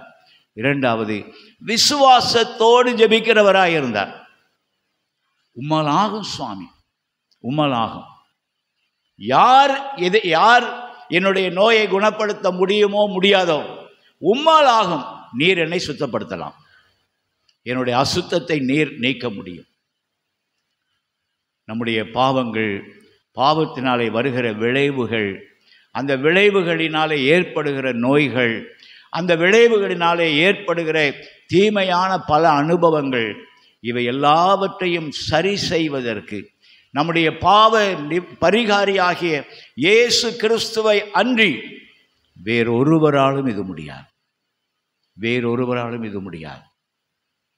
இந்த விசுவாசம் நமக்கு இருக்கிறதா? யோசித்து பாருங்கள். இந்த விசுவாசம் நமக்கு இருக்கிறதா? விசுவாசத்தோடு ஆண்டவரை நோக்கி பாருங்கள். ஆண்டவரால் முடியும் என்று சொல்லி அறிக்கை செய்யுங்கள். ஆண்டவரை, உம்மால் ஆகாத காரியம் ஒன்றுமே இல்லை சுவாமி, உம்மால் ஆகாத காரியம் ஒன்றுமே இல்லை. மரித்தவர்களை உயிரோடு எழுப்பின ஆண்டவர்.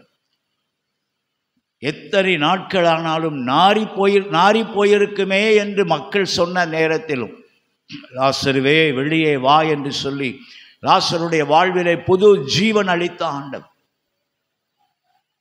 நம்முடைய சூழ்நிலைகளிலும் மாற்றத்தை உருவாக்க முடியும். அதைத்தான் இங்கே இந்த மனிதன் நமக்கு முன்மாதிரியாக காண்பிக்கிறார். ஆண்டவரே, உம்மால் ஆகும் சுவாமி. நான் அசுத்தன் என்று எல்லாரும் சொல்லி என்னை தனிமைப்படுத்தி விட்டார்கள். ஆனால் உம்மால் ஆகும். நான் சுத்தவானாக மாறுவதற்கு உம்மால் ஆகும் சுவாமி. உம்முடைய சமூகத்தை நேரடியாய் தேடி வந்திருக்கிறேன். உம்மால் ஆகும் என்று அவருடைய விசுவாசத்தை நாம் இந்த இடத்திலே பார்க்கிறோம். மூன்றாவதாக இந்த மனிதனிடத்தில் நாம் காண்கிற இன்னொரு காரியம் என்ன என்றால், அந்த வசனத்தில் 40வது வசனத்தில் இருக்கிற மையப்பகுதி, உமக்கு சித்தமானால். இது ஒரு புரிந்து கொள்ள முடியாத சற்று கடினமான ஒரு சொற்றொடர். உமக்கு சித்தமானால். ஆண்டவரே, உமக்கு சித்தமானால் எனக்கு நான் சுத்தமாக மாறட்டும். உமக்கு சித்தம் இல்லை என்றால் நான் இப்படியே இருப்பதற்கும் ஆயத்தம். அதுதான் இந்த ஜெபத்தினுடைய அர்த்தம். உமக்கு சித்தமானால். நான் அடிக்கடி இந்த ஜெபத்தை பற்றி பேசும்போதெல்லாம் வாலிப பிள்ளைகிட்ட நான் சொல்லுவேன், நீ ஆண்டவர்கிட்ட போய் எதற்கு வேண்டுமானாலும் ஜெபம். அமெரிக்க ஜனாதிபதியாக மாறணும் அப்படின்னு கூட ஜெபம், தப்பு இல்லை. ஆனால் ஆண்டவரே, உமக்கு சித்தமானால் இது நடக்கட்டும்னு ஜெபம். ஆண்டவரே, எப்படியாவது நான் ஒரு பொறியியல் வல்லுநராக மாறணும் அப்படி ஜெபம் பண்ணாத. ஆண்டவரே, நான் ஒரு இன்ஜினியராக மாறணும்னு, நான் வளரணும், நான் அநேகருக்கு பயனுள்ள ஒரு கருவியாக நான் வாழணும்னு விரும்புகிறேன் சுவாமி. உமக்கு சித்தமானால் இது நடக்கட்டும். உமக்கு சித்தமானால். சற்று கடினமான ஒரு காரியம். தேவையெல்லாம் ஆண்டவர்கிட்ட சொல்லிட்டு, ஆண்டவரே, எனக்கு விசுவாசம் இருக்க, உம்மால் இதை சரி செய்ய முடியும், நீர் இதை செய்ய வல்லவர், ஆனாலும் உம்முடைய சித்தம் சுவாமி அப்படின்னு சொல்லுவது நம்முடைய விசுவாசத்தினுடைய முதிர்ச்சியை காட்டுகிறது. இந்த மனிதன் இயேசு கிறிஸ்துவின் மேல் வைத்த முதிர்ச்சியை காட்டு. என்ன முதிர்ச்சி? நான் தொழுநோயோடு இருக்கிறேனா இல்லையா என்பது என்னுடைய பிரச்சனை. ஆனால் தொழுநோயோடே வாழ வேண்டுமா அல்லது வாழக்கூடாதா என்பதை ஆண்டவர் தீர்மானிக்கட்டும். ஆண்டவர் தீர்மானிக்கட்டும். ஒருவேளை நான் தொழுநோயோடே வாழ வேண்டும் என்பது ஆண்டவருடைய சித்தம் என்றால், அதை ஆண்டவர் அனுமதிப்பார் என்றால், அதையும் நான் ஏற்றுக்கொள்ள தயார் சுவாமி. அதையும் நான் ஏற்றுக்கொள்ள தயார். அன்புக்குரியவர்களே, அந்த முதிர்ச்சி எனக்கு தேவை. அந்த முதிர்ச்சி எனக்கு தேவை. ஆண்டினுடைய முதல் நாளிலே உடன்படிக்கை ஜெபம் என்று சொல்லி ஒரு ஜெபத்தை நாம் ஏறெடுத்திருப்போம். உங்களுக்கு ஞாபகம் இருக்கும் நான் நினைக்கிறேன். இனி நான் அல்ல உமக்கே சொந்தம் அப்படின்னு அந்த ஜெபம் ஆரம்பிக்கும். அந்த ஜெபத்தினுடைய மையப்பகுதியிலே சில அருமையான சொற்றொடர்கள் இருக்கும். ஆண்டவரே, நான் பயன்படுத்தப்பட்டாலும் சரி, பயன்படுத்தப்படாவிட்டாலும் சரி, நான் உமக்கே சொந்தம். நான் பயன்படுத்தப்பட்டாலும் சரி, நான் பயன்படுத்தப்படாவிட்டாலும் சரி. கொஞ்சம் கஷ்டமாக தான் இருக்கும் இந்த மாதிரி சொல்கிறது. நம்ம ஆண்டவரிடத்தில் நாம் இன்னொரு காரியத்தை நான் சொல்கிறேன். நம்முடைய வீட்டில் ஒரு 3-4 வயசு பிள்ளைகள் இருக்குதுன்னு வச்சுக்கோங்களேன். அந்த பிள்ளைங்க நம்முடைய கிச்சனில் இருக்கிற பளபளன்னு இருக்கிற கத்தியை பார்த்த உடனே அதை விளையாடுறதுக்கு தான் கேட்கும். நம்ம பிள்ளைங்க மேலே நம்ம ரொம்ப அன்பு வச்சுருக்கிறோம். அதுக்காக அந்த பிள்ளைங்க 3 வயசு பிள்ளைகிட்ட 4 வயசு பிள்ளைகிட்ட அந்த கத்தியை எடுத்து கொடுத்து விளையாடுமா அப்படின்னு சொல்லி கொடுத்துருவோமா? நம்ம அன்புள்ளவர்கள் தான், ஆனால் கொடுத்துருவோமா? கொடுக்க மாட்டோம். ஏன்னா அந்த 4 வயதில் இந்த பிள்ளைக்கு அந்த கத்தியை பயன்படுத்தக்கூடிய விதம் தெரியாது. ஆனால் அதே பிள்ளை ஒரு 20 வயசு ஆயிடுச்சுன்னு வச்சுக்கோங்களேன், நாமே அந்த கத்தி அவங்க கையில் கொடுத்து, ஏமா அந்த மாம்பழத்தை அறுத்து டேபிளில் வை அப்படின்னு சொல்லுவோம். எந்த நேரத்தில் எதை கொடுக்கணும் அப்படிங்கிறத ஆண்டவர் தான் தீர்மானிக்கணும். நம்முடைய தேவைகளை சொல்லலாம், நம்முடைய எதிர்பார்ப்பை சொல்லலாம், நம்முடைய எதிர்பார்ப்புகளை விசுவாசத்தோடு சொல்லலாம். ஆண்டவரே, உம்மால் ஆகும் சுவாமி, நான் சுத்தமாகணும், ஆனாலும் உம்முடைய சித்தம். எனக்கு இது தேவை, இது எனக்கு தேவை சுவாமி, இந்த காரியம் எனக்கு நிறைவேறணும், எங்கள் பிள்ளைங்களுடைய வாழ்க்கை நிறைவேறணும் ஆண்டவரே, ஆனாலும் ஏன் சித்தத்தின்படி நான் கேட்குறேன், உம்முடைய சித்தம் நிறைவேறட்டும். என்னுடைய சித்தத்தின்படி நடைபெற்றால், என்னுடைய மனுஷீக சித்தத்தின்படி அது நிறைவேறும் என்றால், அது முழுமையான ஆசீர்வாதத்தை ஏற்படுத்த முடியாது. ஆனால் ஆண்டவருடைய சித்தத்தின்படி அது நிறைவேற்றப்படும் என்றால், உடனடியாக அதனுடைய நன்மைகளை நாம் காண முடியாவிட்டாலும் நிறைவான நன்மைகள் அதன் மூலமாய் கண்டிப்பாக கிடைக்கும். ஆண்டவர் தருகிற ஆசீர்வாதத்தோடு எந்த துன்பத்தையும் எந்த துயரத்தையும் கூட்டவே மாட்டார். ஆண்டவர் தருகிற ஆசீர்வாதம் எதுவாக இருந்தாலும், ஏன் பார்வையில் ஆண்டவரே நான் இதெல்லாம் கேட்டேன், நீங்கள் இப்படி கொடுத்துருக்கீங்க அப்படின்னு சொல்லி நீங்கள் சொல்லலாம். ஆனால் ஆண்டவருக்கு தெரியும் எது எப்போ நம்முடைய வாழ்க்கைக்கு தேவை என்பது ஆண்டவருக்கு நன்றாகவே தெரியும். அருமையானவர்களே, நேரடியாக இயேசு கிறிஸ்துவோடு தொடர்பு கொள்ளுங்கள். விசுவாசத்தோடு தொடர்பு கொள்ளுங்கள்.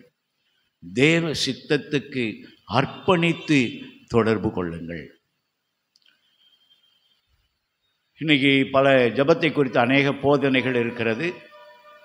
நீங்கள் எதை கேட்டாலும் ஆண்டவரை கட்டளையிடணும், ஆண்டவருக்கு கட்டளை கொடுக்கணும் அப்படின்னு சொல்லி ஜெபத்தில் போதனை இருக்குது.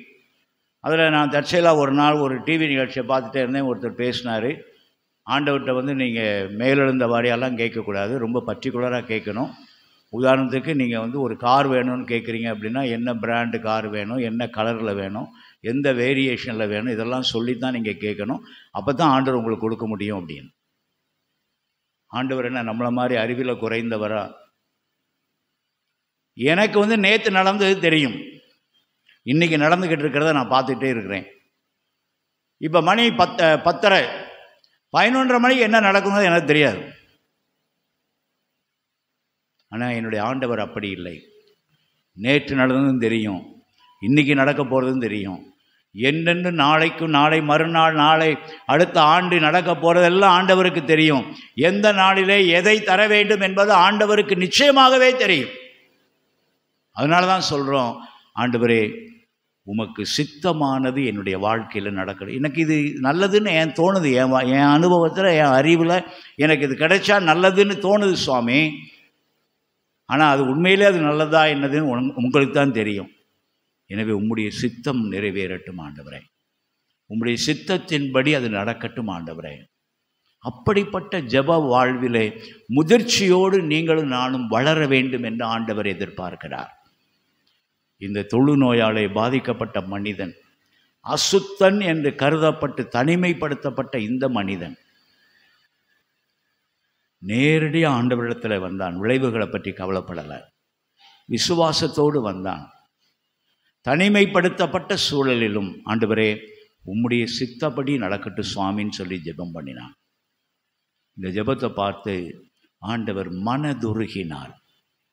அதற்கு அடுத்த வசனத்தில் பார்க்கிறோம், 41ஆம் வசனத்தில் இயேசு மனதுருகினார். அவருடைய மனமே உருகிருச்சு. இப்படியே ஒரு ஜெபம் பண்ணுற ஒரு அசுத்தன் என்று கருதப்படுகிற ஒரு மனிதன் இந்த அளவுக்கு ஜெபத்தில் ஒரு முதிர்ச்சி உள்ள ஒரு நபராக இருக்கிறானே, ஆண்டவருடைய மனது உருகிருச்சு. மனது உருகி அவனை தொட்டு, தொழுநோயாளி பக்கத்திலே யாரும் வரமாட்டாங்க, அசுத்தன். ஆனால் ஆண்டவர் அவனை தொட்டார். அவனை தொட்டு எனக்கு சித்தம் உண்டு, சுத்தமாகு என்று சொல்லி அவனை சுகப்படுத்தி அனுப்பி வைத்தார். அன்புக்குரியவர்களே, ஆண்டவர் இன்றைக்கும் இந்த விதமான ஒரு ஜெப அணுகுமுறையை நீங்களும் நானும் பின்பற்ற வேண்டும் என்று எதிர்பார்க்கிறார். நேரடியாய் ஆண்டவரோடு தொடர்பு கொள்ள, விசுவாசத்தோடு தொடர்பு கொள்ள, தேவ சித்தத்திற்கு விட்டு கொடுத்து தொடர்பு கொள்ள ஆண்டவர் அப்படிப்பட்ட ஒரு அணுகுமுறையை நீங்களும் நானும் காண்பிக்க வேண்டும் என்று ஆண்டவர் எதிர்பார்க்கிறார். இதை செய்யும்போது எனக்கு எது நன்மையோ, எனக்கு எது மகிழ்ச்சியோ, ஆசீர்வாதமோ, அப்படிப்பட்ட ஒரு தீர்வை, அப்படிப்பட்ட ஒரு மாற்றத்தை ஆண்டவர் என் வாழ்க்கையில் தருவார் என்பதில் சந்தேகமே இல்லை, சந்தேகமே இல்லை. எனவே நம்முடைய ஜெப வாழ்வு இந்த மனிதனுடைய அணுகுமுறையைப் போல நேரடியாக ஆண்டவர்கிட்ட ஜெபம் பண்ணுற அனுபவம், விசுவாசத்தோடு ஜெபிக்கிற ஒரு புரிந்து கொள்ளுதல், தேவ சித்தத்துக்கு ஒப்பு கொடுக்கிற முதிர்ச்சி நமக்கு இருக்கும் என்றால் எப்போதும் நன்மை செய்கிற ஆண்டவர் நம்முடைய வாழ்விலும் நன்மை செய்கிறவராகவே நம்மை நடத்துவார் என்பதில் சந்தேகமே இல்லை. அப்படிப்பட்ட நிலையை நம்முடைய வாழ்விலே உருவாக்கி கொள்ளுவோம். அப்படிப்பட்ட ஜெப வாழ்விலே நாம் வளருவோம். இந்த தபசு நாட்கள் அதற்குரிய கிருபையை, வல்லமையை நம்முடைய வாழ்விலே நிறைவாய் தருவதாக. ஆமென். கண்களை மூடி ஆண்டவரை நோக்கி ஜெபம் செய்வோம்.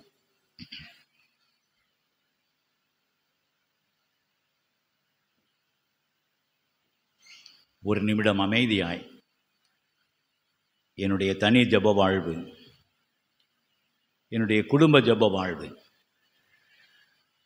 கூட்டு ஜெப வாழ்வு, எந்த அளவுக்கு ஆண்டவருடைய சமூகத்தில் ஏற்றுக்கொள்ளப்பட்டிருக்கிறது என்று யோசித்து பார்ப்போம்.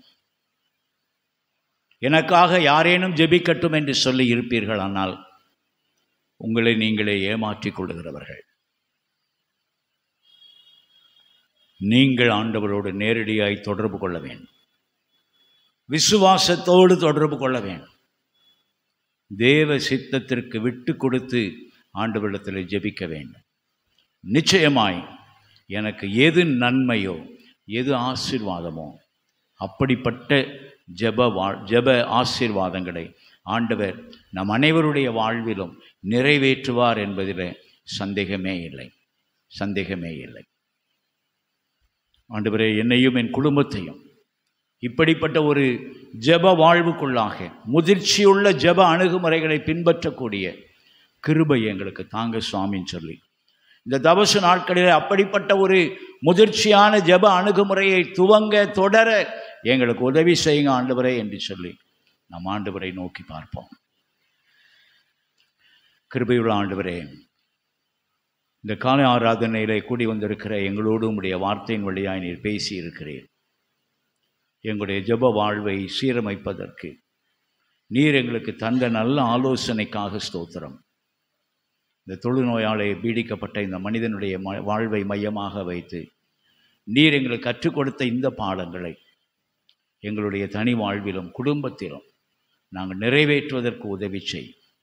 ஒருவேளை இப்படிப்பட்ட ஜெப அணுகுமுறைகள் யாருடைய வாழ்விலே இல்லையோ அல்லது குறைவுபட்டிருக்கிறதோ, இந்த தபசு நாட்களிலே அதை சரிப்படுத்துவதற்கு, இந்த முதிர்ச்சியான ஜெப அணுகுமுறையை துவங்குவதற்கு தொடர்வதற்கு ஒவ்வொருவருக்கும் நீர் உதவி செய்ய வேண்டும் என்று ஜெபிக்கிறோம். தொடர்ந்து நீர் பேசும் சுவாமி. உம்முடைய வார்த்தையின் வல்லமையை ஒவ்வொருவரும் தங்களுடைய ஜெப வாழ்விலே கண்டு உம்மை மகிமைப்படுத்த கிருபை தாரும்.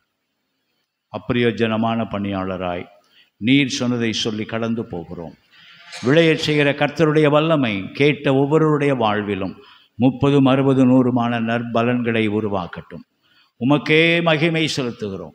இயேசு கிறிஸ்துவின் நிமித்தமே தாழ்மையோடு ஜெபிக்கிறோம் நல்ல பிதாவே, ஆமென்.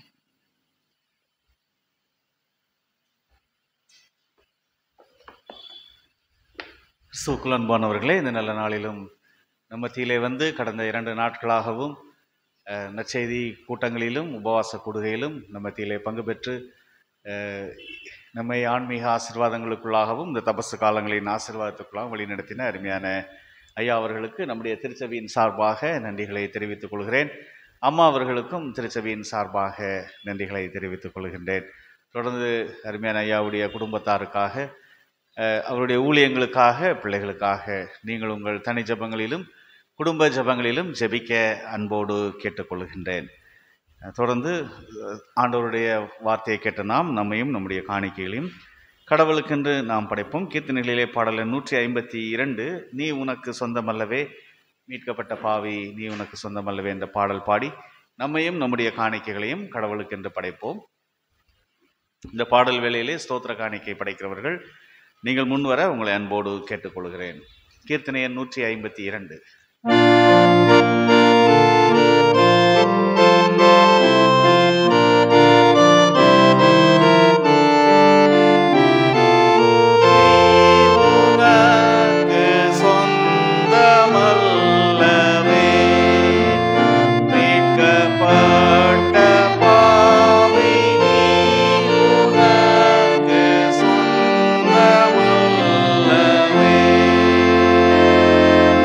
நீ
நம் யாவரும் தொடர்ந்து 42ஆம் பக்கத்தில் இருக்கிற லெத்தானிய ஜெபத்தை ஏறெடுப்போம்.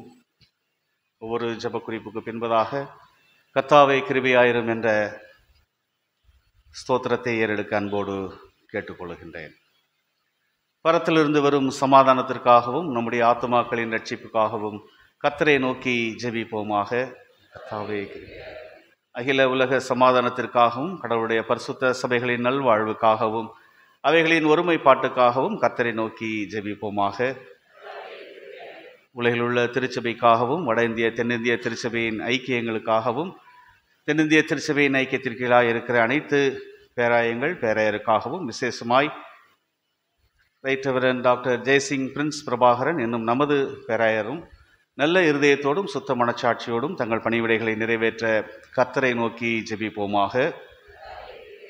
நமது தேசத்தின் ஜனாதிபதி பிரதமர் அதிகாரம் வகிப்பவர் எல்லாருக்காகவும் கர்த்தரை நோக்கி ஜெபிப்போமாக. வியாதியஸ்தர் ஓத்திரப்படுவோர் துக்கப்படுவோர் மரண தருவாயில் இருப்போர் அனைவருக்காகவும் கர்த்தரை நோக்கி ஜெபிப்போமாக. ஏழைகள் பட்டினியாயிருப்போர் அனாதைகள் விதவைகள் உபத்திரவப்படுவோர் அனைவருக்காகவும் கர்த்தரை நோக்கி ஜெபிப்போமாக.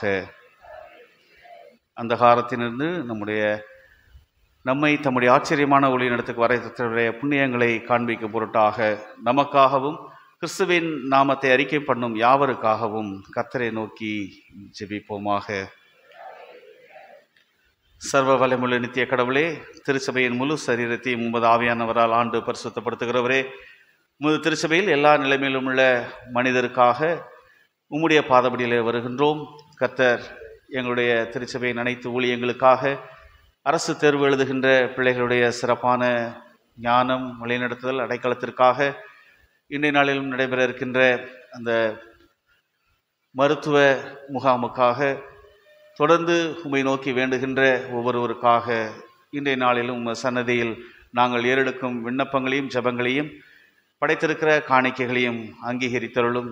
ஒவ்வொரு அங்கத்தினரும் தன் அழைப்பிலும் பணிவிடையிலும் உண்மையோடும் உமக்கு உகந்த பக்தியோடும் ஊழியம் செய்ய எங்களுக்கு கிருபை செய்ய வேண்டும் என்று எங்கள் ஆண்டவரும் இரட்சகருமாகிய இயேசு கிறிஸ்துவின் வழியாய் வேண்டிக் கொள்கிறோம்.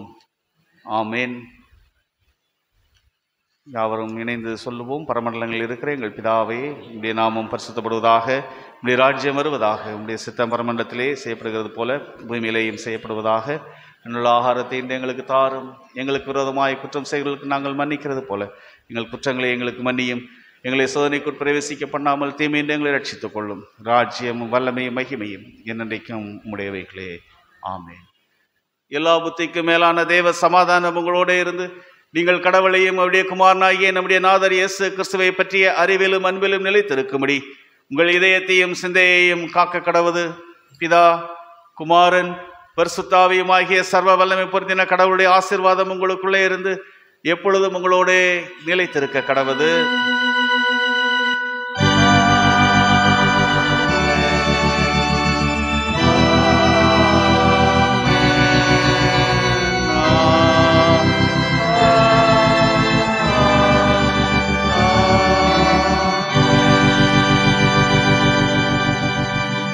அன்புக்குரியவர்களே, இந்த நாளிலும் நம்மத்திலே சிறப்பாக அப்பல்லோ மருத்துவமனை வழியாய் நாம் இந்த நாளிலே நடைபெற இருக்கின்ற இந்த மருத்துவ முகாமை குறித்து அதனுடைய ஒருங்கிணைப்பாளரும் அதனுடைய பொறுப்பாளருமாய் இருக்கிற அருமையான டாக்டர் ஜான் பென்னி அவர்கள் நம்மத்திலே வந்திருக்கின்றார்கள். அவர்களை நம்முடைய திருச்சபையின் சார்பாய் வாழ்த்தி வரவேற்கின்றோம். மிக சுருக்கமாக அருமையான ஐயா அவர்கள் இப்பொழுது நடைபெற இருக்கின்ற இந்த மருத்துவ முகாமை குறித்து நம்மத்திலே ஒரு சிறிய விளக்கத்தை நம்மத்திலே கொடுப்பார்கள். அதைத் தொடர்ந்து தேநீர் ஐக்கியத்திற்கு பின்பதாக இந்த மருத்துவ முகாம் துவங்கும். சபையார் பயன்பெற்று செல்ல அன்போடு கேட்டுக்கொள்கிறேன். இன்றைய நாளிலும் நம்முடைய திருச்சபையின் சார்பாக அருமையான டாக்டர்ஸ் அவர்களையும் அவர்களுடைய குழுவினரையும் வாழ்த்தி வரவேற்கின்றோம். ஐயா அவர்கள் இப்பொழுது இந்த மருத்துவ முகாமின் பயன்களை குறித்தும் அதனுடைய நோக்கத்தை குறித்தும் நம்மத்திலே பகிர்ந்து கொள்வார்கள். Good morning. ஒரு சின்ன பிளான் இருந்தது இந்த கேம்ப் பண்ணுறதுக்கு. இது என்னுடைய 3வது வருஷம் இங்கே ஹாஸ்பிட்டலில் ஒர்க் பண்ணி ஒவ்வொரு வருஷமும் பண்ணிகிட்டு இருக்கோம் இந்த லென்டன் சீசனில். இந்த வருஷம் எங்கே பண்ணுறது அப்படின்னு யோசிச்சுட்டு இருந்தேன். ஸோ எக்ஸாக்டாக ஒரு 3 months முன்னாடி உங்கள் கூட இருக்க Sumitra was join working with me. So நான் சொல்லிட்டு இருந்தேன் எங்கம்மா பண்ணலாம். She was very enthusiastic to come and do here. அதே நேரத்தில் her well-wisher as well as caretaker நம்ம Prasuthi ma'am, I have met her a few times, but the moment I told, I think after that I didn't do anything. The enthusiasm was very very infectious and they took everything on themselves. முதல்ல நாங்களே camp பண்ணலாம்னு நினச்சோம். I also have a clinic nearby. அப்புறம் then we pitched it to Apollo told நம்ம கண்டிப்பாக இந்த கம்யூனிட்டிக்கு பண்ணணுன்றதுக்கு they have set everything up. The final road block யூஸ்வலாக எங்கே எப்போவுமே மீட் பண்ணுவோன்னா the person in charge. ஏன்னா இது உங்களுக்கு ரொம்ப ஒரு ஹோலியான நேரத்தில் நம்ம பூந்த அந்த விஷயத்தையும் கெடுத்துடக்கூடாதுக்காக the moment we told pastor was always there. He immediately pitched in and told உங்களுக்கு என்ன வேணுமோ அந்த வசதியை நாங்கள் செஞ்சு கொடுக்குறோன்னு. Thank you pastor, thank you for being so encouraging. Every time I spoke to him, எங்களை விட அவங்களோட enthusiasm was very very high. And congratulations, the mass service choir, everything is very nice. And very very hearty wishes to all the women today for a very happy Women's Day. I have amidst me itself, என்னுடைய Sumithra, Prastuti ma'am as well as Anu, all of them working together and striving to make everybody do well. And congratulations to all the men for treating women well and keeping them equally, because we set an example as to how things should be. சரி, இன்னைக்கு கேம்பில் என்ன எதிர்பார்த்து வந்திருக்கீங்க, என்ன பண்ண போகிறோம்னு நினைக்கிறீங்க? உங்களுக்கு அனுப்பிச்சாங்களா? பேம்ப்ளெட் ஏதாவது பார்த்தீங்களா? ஏதாவது புரிஞ்சுதா அதில்? இல்லை, சாரி மேம். அப்படின்னா என்ன மேம்? ஓகே, நான் யூஸ்வலாக எல்லாத்தையும் என்ன சொல்லுவேன்னா, எலும்பும் பில்டிங்கும் ஒன்றுன்னு சொல்லுவேன். ஆக்சுவலாக அதுதான் நமக்கு ஃப்ரேம் ஒர்க்கே கொடுக்குது யூஸ்வலாக. ஸோ அது எப்படி ஒரு பில்டிங்கை கட்டுறோமோ அந்த மாதிரி தான் எலும்பும் இருக்குது. சரி, அதுக்கு கொஞ்சம் மண் வேணும், கொஞ்சம் சிமெண்ட் வேணும், கொஞ்சம் தண்ணி வேணும் இல்லையா? அதுதான் ஒரு கலவையை உருவாக்குது. அந்த கலவையில் தான் அந்த போனோட இருக்கிற மாதிரி தான் பில்டிங்கும் உருவாகுது. ஸோ இப்போ மண் மாதிரி இருக்கிறது நம்மளுடைய உணவில் இருக்கக்கூடிய கால்சியம். அது கிட்டத்தட்ட நமக்கு எல்லாத்துக்கும் கிடச்சிடும். பேசிக்காக கொஞ்சம் நான்வெஜ் சாப்பிட்ற ஆள், கொஞ்சம் பால் தயிர் மோர் செடுக்கிற ஆளுங்களுக்கே அந்த கால்சியம் உணவு ஈஸியாக கிடச்சிடும். பட் பாக்கி இருக்கக்கூடியதான் இப்போ ரொம்ப கம்மியாக இருக்குது. இந்த விட்டமின் D3 சத்து குறைபாடு. விட்டமின் D3 எங்கேருந்து கிடைக்குதுன்னு தெரியுமா? எக்ஸ்போஸ் ஆகுறீங்களா? சூரிய வெளிச்சத்தில் இருக்கீங்களா? இல்லையா? அதுதான் நமக்கு it has drop down very much. General பாப்புலேஷனில் கம்மியாக இருக்குது. அதோடு சேர்த்து நிறைய பேர் இண்டஸ்ட்ரியல் ஒர்க்குமே மாறிடுச்சு. ஒர்க் ஃப்ரம் ஹோம் ஒரு சூழல் இருக்குது, நைட் ஷிஃப்ட் ஒர்க்ஸ் இருக்குது. ஸோ இதுவுமே அந்த எக்ஸ்போஜர் அளவை கம்மி பண்ணிடுது. இப்போ அந்த சிமெண்ட் மாதிரி இருக்கிறது வைட்டமின் D3. மூணாவதாக இருக்கிறது அந்த தண்ணி போல இருக்கக்கூடிய நம்மளுடைய சுரபிகள், நம்மளுடைய ஹார்மோன்ஸ். இப்போ தைராய்டு, பேரதைராய்டு, அந்த மாதிரியான ஹார்மோன்ஸ் சுரந்து எல்லாமே என்ன போய் எங்கே கலவையாகுதுன்னா நம்மளுடைய கிட்னியில் கலவையாகுது. இப்போ நம்ம சாப்பிட்ற சாப்பாடு, எடுத்துக்கிற மருந்துகள் எல்லாமே முக்கால்வாசி நேரம் லிவரில் தான் ஜீரணமாகி நம்ம உடம்புக்கு போய் சேருது. பட் இந்த போன் மெட்டபாலிசம் மட்டும் கிட்னியில் நடக்குது. கிட்னியில் ஏன் நடக்குது? அதனால் நமக்கு என்ன விளைவுனா, இப்போது ஒரு 10 வருஷத்துக்கு மேலே டயபெட்டிக்காக இருக்கவங்களுக்கு இன்வேரியபிளாக கிட்னி அஃபெக்ஷன் வரும். ஸோ அப்படி இருக்கும்போது அங்கே மிக்ஸ் ஆகிற இடத்துலையும் சம்டைம்ஸ் ஒரு ப்ராப்ளம் வரலாம். இதை எப்படி கண்டுபிடிக்கிறதுனால என்ன நடக்குதுங்கிறதான் விஷயம். டெக்ஸா அப்படின்னு இன்றைக்கி ஒரு ஸ்கேன் பண்ணுறோம். அந்த ஸ்கேனில் உங்களுடைய எலும்புடைய ஸ்ட்ரக்சரல் இன்டெகிரிட்டி, இந்த கலவையோட விகிதம் எவ்வளோ இருக்குன்றது தெரியும். ஓகே, 3 கேட்டகரியாக இருக்குது. ஸோ அந்த 3 கேட்டகரியில் எந்த கேட்டகரின்னு எதில் உங்களுக்கு டெஃபிஷியன்சி இருக்குதுன்னு தெரியாது. முதல்ல டெஃபிஷியன்சி இருக்கா அப்படிங்கிறது இதில் தெரிய வரும் நமக்கு. ஸோ அதை வச்சு நம்ம குறைவாக இருக்கவங்களுக்கு அதோட காம்பன்சேஷனையும் என்ன உணவு எடுத்துக்கலாம் அப்படிங்கிறதையும் ஒரு சின்ன ஷீட் மாதிரி கொடுத்துருக்கு. ஸோ இதை நீங்கள் சரி கட்ட வேண்டியது முக்கியமாக இருக்குது. யாருக்கு இந்த கேம்ப் ரொம்ப யூஸ்ஃபுல்லாக இருக்கும்? மோர் தேன் 45, 45 வயதுக்கு மேலே இருக்கக்கூடிய லேடிஸ்க்கும் 50+ இருக்கக்கூடிய மென்னுக்கும் திஸ் இஸ் மோர் யூஸ்ஃபுல். ஏன்னா அவங்களுக்கு தான் இந்த போன் மினரல் டென்சிட்டியோட விகிதம் குறையும். ஏன் இதை தெரிஞ்சுக்கணும்? செகண்ட் திங் இஸ், கீழே விழுந்தால் எலும்பு உடையும் டெண்டன்சி இருக்கா அப்படிங்கிறது தெரியும். நிறைய பேர் நினச்சிக்கிறோம் பெரியவங்களுக்கு 65லேருந்து 70 வயசுக்கு மேலே இருக்கவங்களுக்கு கீழே விழுந்து எலும்பு உடஞ்சி ஹாஸ்பிட்டலுக்கு வராங்கன்னு. அப்படி தானே நினைக்கிறீங்க. ஆக்சுவல் ஃபேக்ட் என்னென்னா, முதல்ல எலும்பு உடஞ்சி தான் பெரியவங்க கீழே விழுவாங்க. That is the whole catch to it. அதாவது இந்த கேன்சரஸ் போன் அப்படின்னு சொல்லக்கூடிய இடங்கள் இருக்குது. இந்த இடுப்பு, கணுக்கால் போன்ற பகுதிகளில் ஒரு பேசிக் ஸ்லிப் ஆகும் பொழுது முதல்ல எலும்பு தான் உடையும், அதுக்கப்புறம் தான் அவங்களால பேலன்ஸ் இழந்து கீழே விழுவாங்க. முதல் தடவை விழும்போது கீழே விழுந்துட்டாங்க, என்ன பண்ணுறதுன்னு தெரியாமல் கூட்டிகிட்டு வந்தோன்னு இருக்கக்கூடிய கேள்வி. அடுத்த நாள் திரும்ப பதுக்க கேட்டு பார்த்தோன்னா ஆக்சுவலாக முதல்ல வலி எக்ஸ்பீரியன்ஸ் பண்ணியிருப்பாங்க, அதுக்கப்புறம் தான் கீழே விழுவாங்க. இப்போவே எனக்கு ஹாஸ்பிட்டலில் 4 பேர் இருக்காங்க. 80 வயசு உள்ள ஆள், ஃபிட்டாக இருக்க ஆள், ஸ்ட்ரெச்சிங் எக்ஸசைஸ் பண்ணி இடுப்பு எலும்பு உடஞ்சி வந்து. ஸோ அதுக்கான டெண்டன்சி உங்களுக்கு இருக்கா அப்படிங்கிறது இந்த ஸ்கேன்லேருந்து தெரியும். அதோடு சேர்த்து என் கூட டாக்டர் காசி இங்கே இருக்காங்க. உங்களுடைய pulse, BP, as well as sugar levels, as well as தேவையானவங்களுக்கான இசிஜியுமே பண்ணி he is gonna help you out. So use the camp and get benefit. உங்களுக்கு ஏதாவது சந்தேகம் இருந்தால் நான் கீழே இருக்கேன், எஸ்பெஷலி ஆர்த்தோபீடிக் ரிலேட்டடாக இருந்தால். Once again I like to thank pastor as well as the organising people for this wonderful opportunity. Thank you. அன்புக்குரியவர்களே, இந்த நாளிலும் இந்த ஒரு நல்ல ஒரு பயனுள்ள ஒரு மருத்துவ முகாமை நம்முடைய ஆலயத்திற்கு அநேக அப்பல்லோவிலே பணிபுரிகின்ற அருமையான சகோதர சகோதரிகள் வருகின்றார்கள். நன்னிலையாய் வந்த ஒரு சகோதரி தான் இதை நமக்கு சொல்லி அருமையான டாக்டர் பிரஸ்துதி அவர்கள் இதற்கான முன்னேற்பாடுகளை செய்து அருமையான டாக்டரை அணுகும்படியாகவும் இந்த தபசு காலங்களை நாம் இன்னுமாய் கர்த்தருடைய பாதத்தில் அமர்ந்து அவருக்கு நன்றி செலுத்தும்படியாகவும் இதை ஒருங்கிணைப்பு செய்ததற்காய் அவர்களையும் நான் திருச்சபையின் சார்பாக அன்பு சகோதரர் டாக்டர் பிரஸ்துதி அவர்களையும் பாப்பாவர்களையும் நன்றி சொல்லுகின்றேன். வந்திருக்கின்ற டாக்டர்ஸ் அவர்களை நாம் நன்றியோடு வாழ்த்துகின்றோம். நம்முடைய திருச்சபையின் சார்பாக அவர்களை வரவேற்கிறோம். அருமையான கிறிஸ்டோபர் ஐயா அவர்கள் முன் வந்து அவர்களுக்கு சால்வை அணிவிக்க அன்போடு கேட்டுக்கொள்கிறேன்.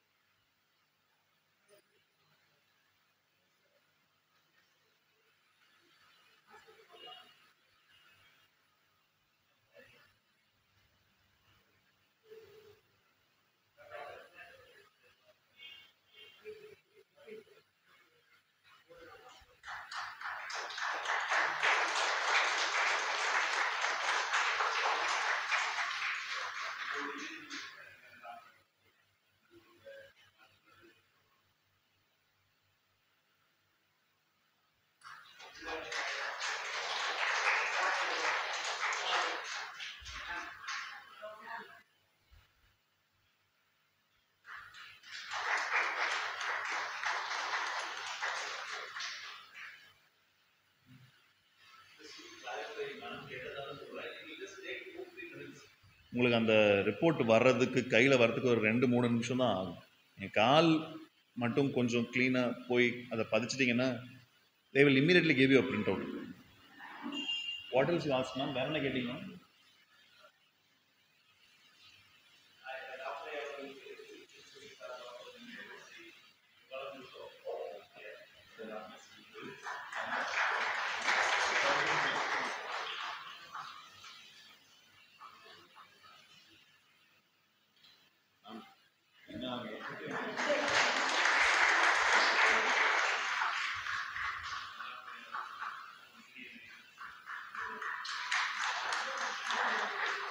அங்கே கீழே 3 கவுண்டர் இருக்குது. ஒரு ஷாமியானா போட்டு இருக்க இடத்துல இசிஜி பண்ணுறாங்க. 2 மெஷின் இருக்குது. ஒரே நேரத்தில் போய் கிளாக் பண்ண வேண்டாம். You can change over as well. Yeah கடந்த 2 நாட்களாகவும் நம்ம மத்தியிலே வந்து கர்த்தருடைய ஊழியங்களை நிறைவேற்றின நம்முடைய திருச்சபையையும் நம்முடைய திருக்குடும்பங்களையும் அதிகம் நேசிக்கின்ற அருமையான ஐயா அவர்கள் திரு டேவிட் ஜெபராஜ் ஐயா அவர்களையும் நாம் நன்றி இருதயத்தோடு வாழ்த்தி வரவேற்கின்றோம். நம்முடைய எபினேசர் ஐயா அவர்கள் வந்து சால்வை அணிவிக்க அன்போடு கேட்டுக்கொள்கிறேன். அருமையான அம்மா அவர்களையும் வாழ்த்தி வரவேற்கின்றோம். விஜயராணி அம்மா அவர்கள் வந்து அவர்களுக்கு சால்வை அணிவிக்கும்படியாக அன்போடு கேட்டுக்கொள்கிறேன்.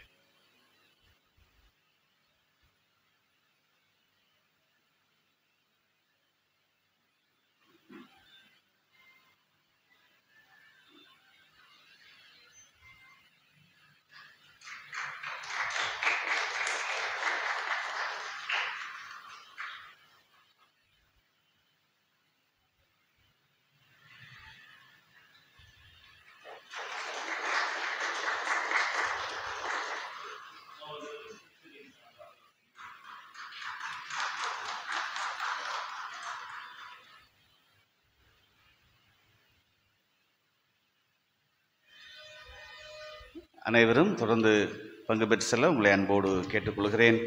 ஆராதனை நிறைவாக பாமாலைகளிலே பாடல் எண் 348 நான் பலவீன தோஷிதான் என்ற பாடலை நாம் பாடி ஆராதனையை நிறைவு செய்வோம். பாமாலை எண் 348.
ஆண்டவரே, கிருபை மிகுந்தவரே, நல்ல தபசு காலங்களின் முதலாம் தூய ஓய்வு நாளிலும் நாங்கள் நன்றி திருதயத்தோடு உடைய சிலுவை நன்மை நோக்கி பார்க்கவும், இன்றைய நாளிலும் நாங்கள் விசுவாசத்தோடும் எல்லாவற்றிலும் உடைய சிலுவையின் முன்பதாகவும் கர்த்தர் உமது திருசித்தம் என்னவோ அதை எங்கள் வாழ்வில் நிறைவேற்றும் என்ற வேண்டுதலோடும் நாங்கள் துவங்குகின்றோம். சுவாமி, கர்த்தருடைய கிருபையின் கரம் இந்த தபசு காலங்களின் ஆசீர்வாதத்திலும் நீர் அளிக்கின்ற விடுதலையிலும் நீர் விரும்புகின்ற செயலிலும் நாங்கள் பலப்படவும், அதனுடைய ஆசீர்வாதங்களை நாங்கள் நிறைவாய் சுதந்திரித்து உம்முடைய சிலுவையின் அன்பை கண்டு உயிர்த்தெழுந்த உம்மை நாங்கள் காணும்படியாகவும் உம்மோடு பயணிக்கும்படியாகவும் ஆவியானவர் இந்த காலங்களில் எனக்கு துணை செய்யும்படியாக ஜெபிக்கின்றோம். இந்நாளிலுமே உம்முடைய வார்த்தையை சுமந்து வந்த அருமையான ஐயாவுக்காக உடைய குடும்பத்தாருக்காகவும் நன்றி சொல்லுகின்றோம். தொடர்ந்து உம்முடைய கிருபையின் கரம் திருச்சபையின் குடும்பங்களை காத்துக்கொள்ளட்டும். தபசு நாட்கள் எங்கள் வாழ்க்கையில் பொருளுள்ளவைகளாய் காணப்பட உடைய சிலுவை நன்மை எங்களுக்கு கட்டளையிடும். இறைமகன் இயேசு கிறிஸ்து வழியாய் வேண்டுகிறோம் எங்கள் அன்பின் கடவுளே, ஆமென்.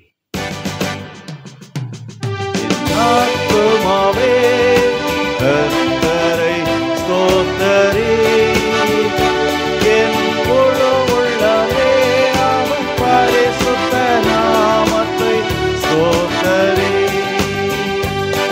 என் ஆத்துமாவே கர்த்தரை ஸ்தோத்தரி, என் முழு உள்ளமே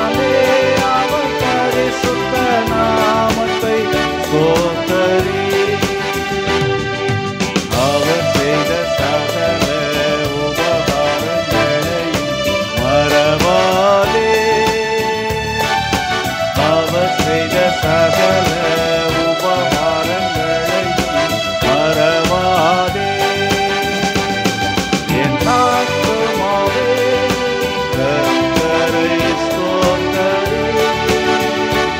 என் முழு உள்ளமே அவர் பரிசுத்த நாமத்தை ஸ்தோத்தரி.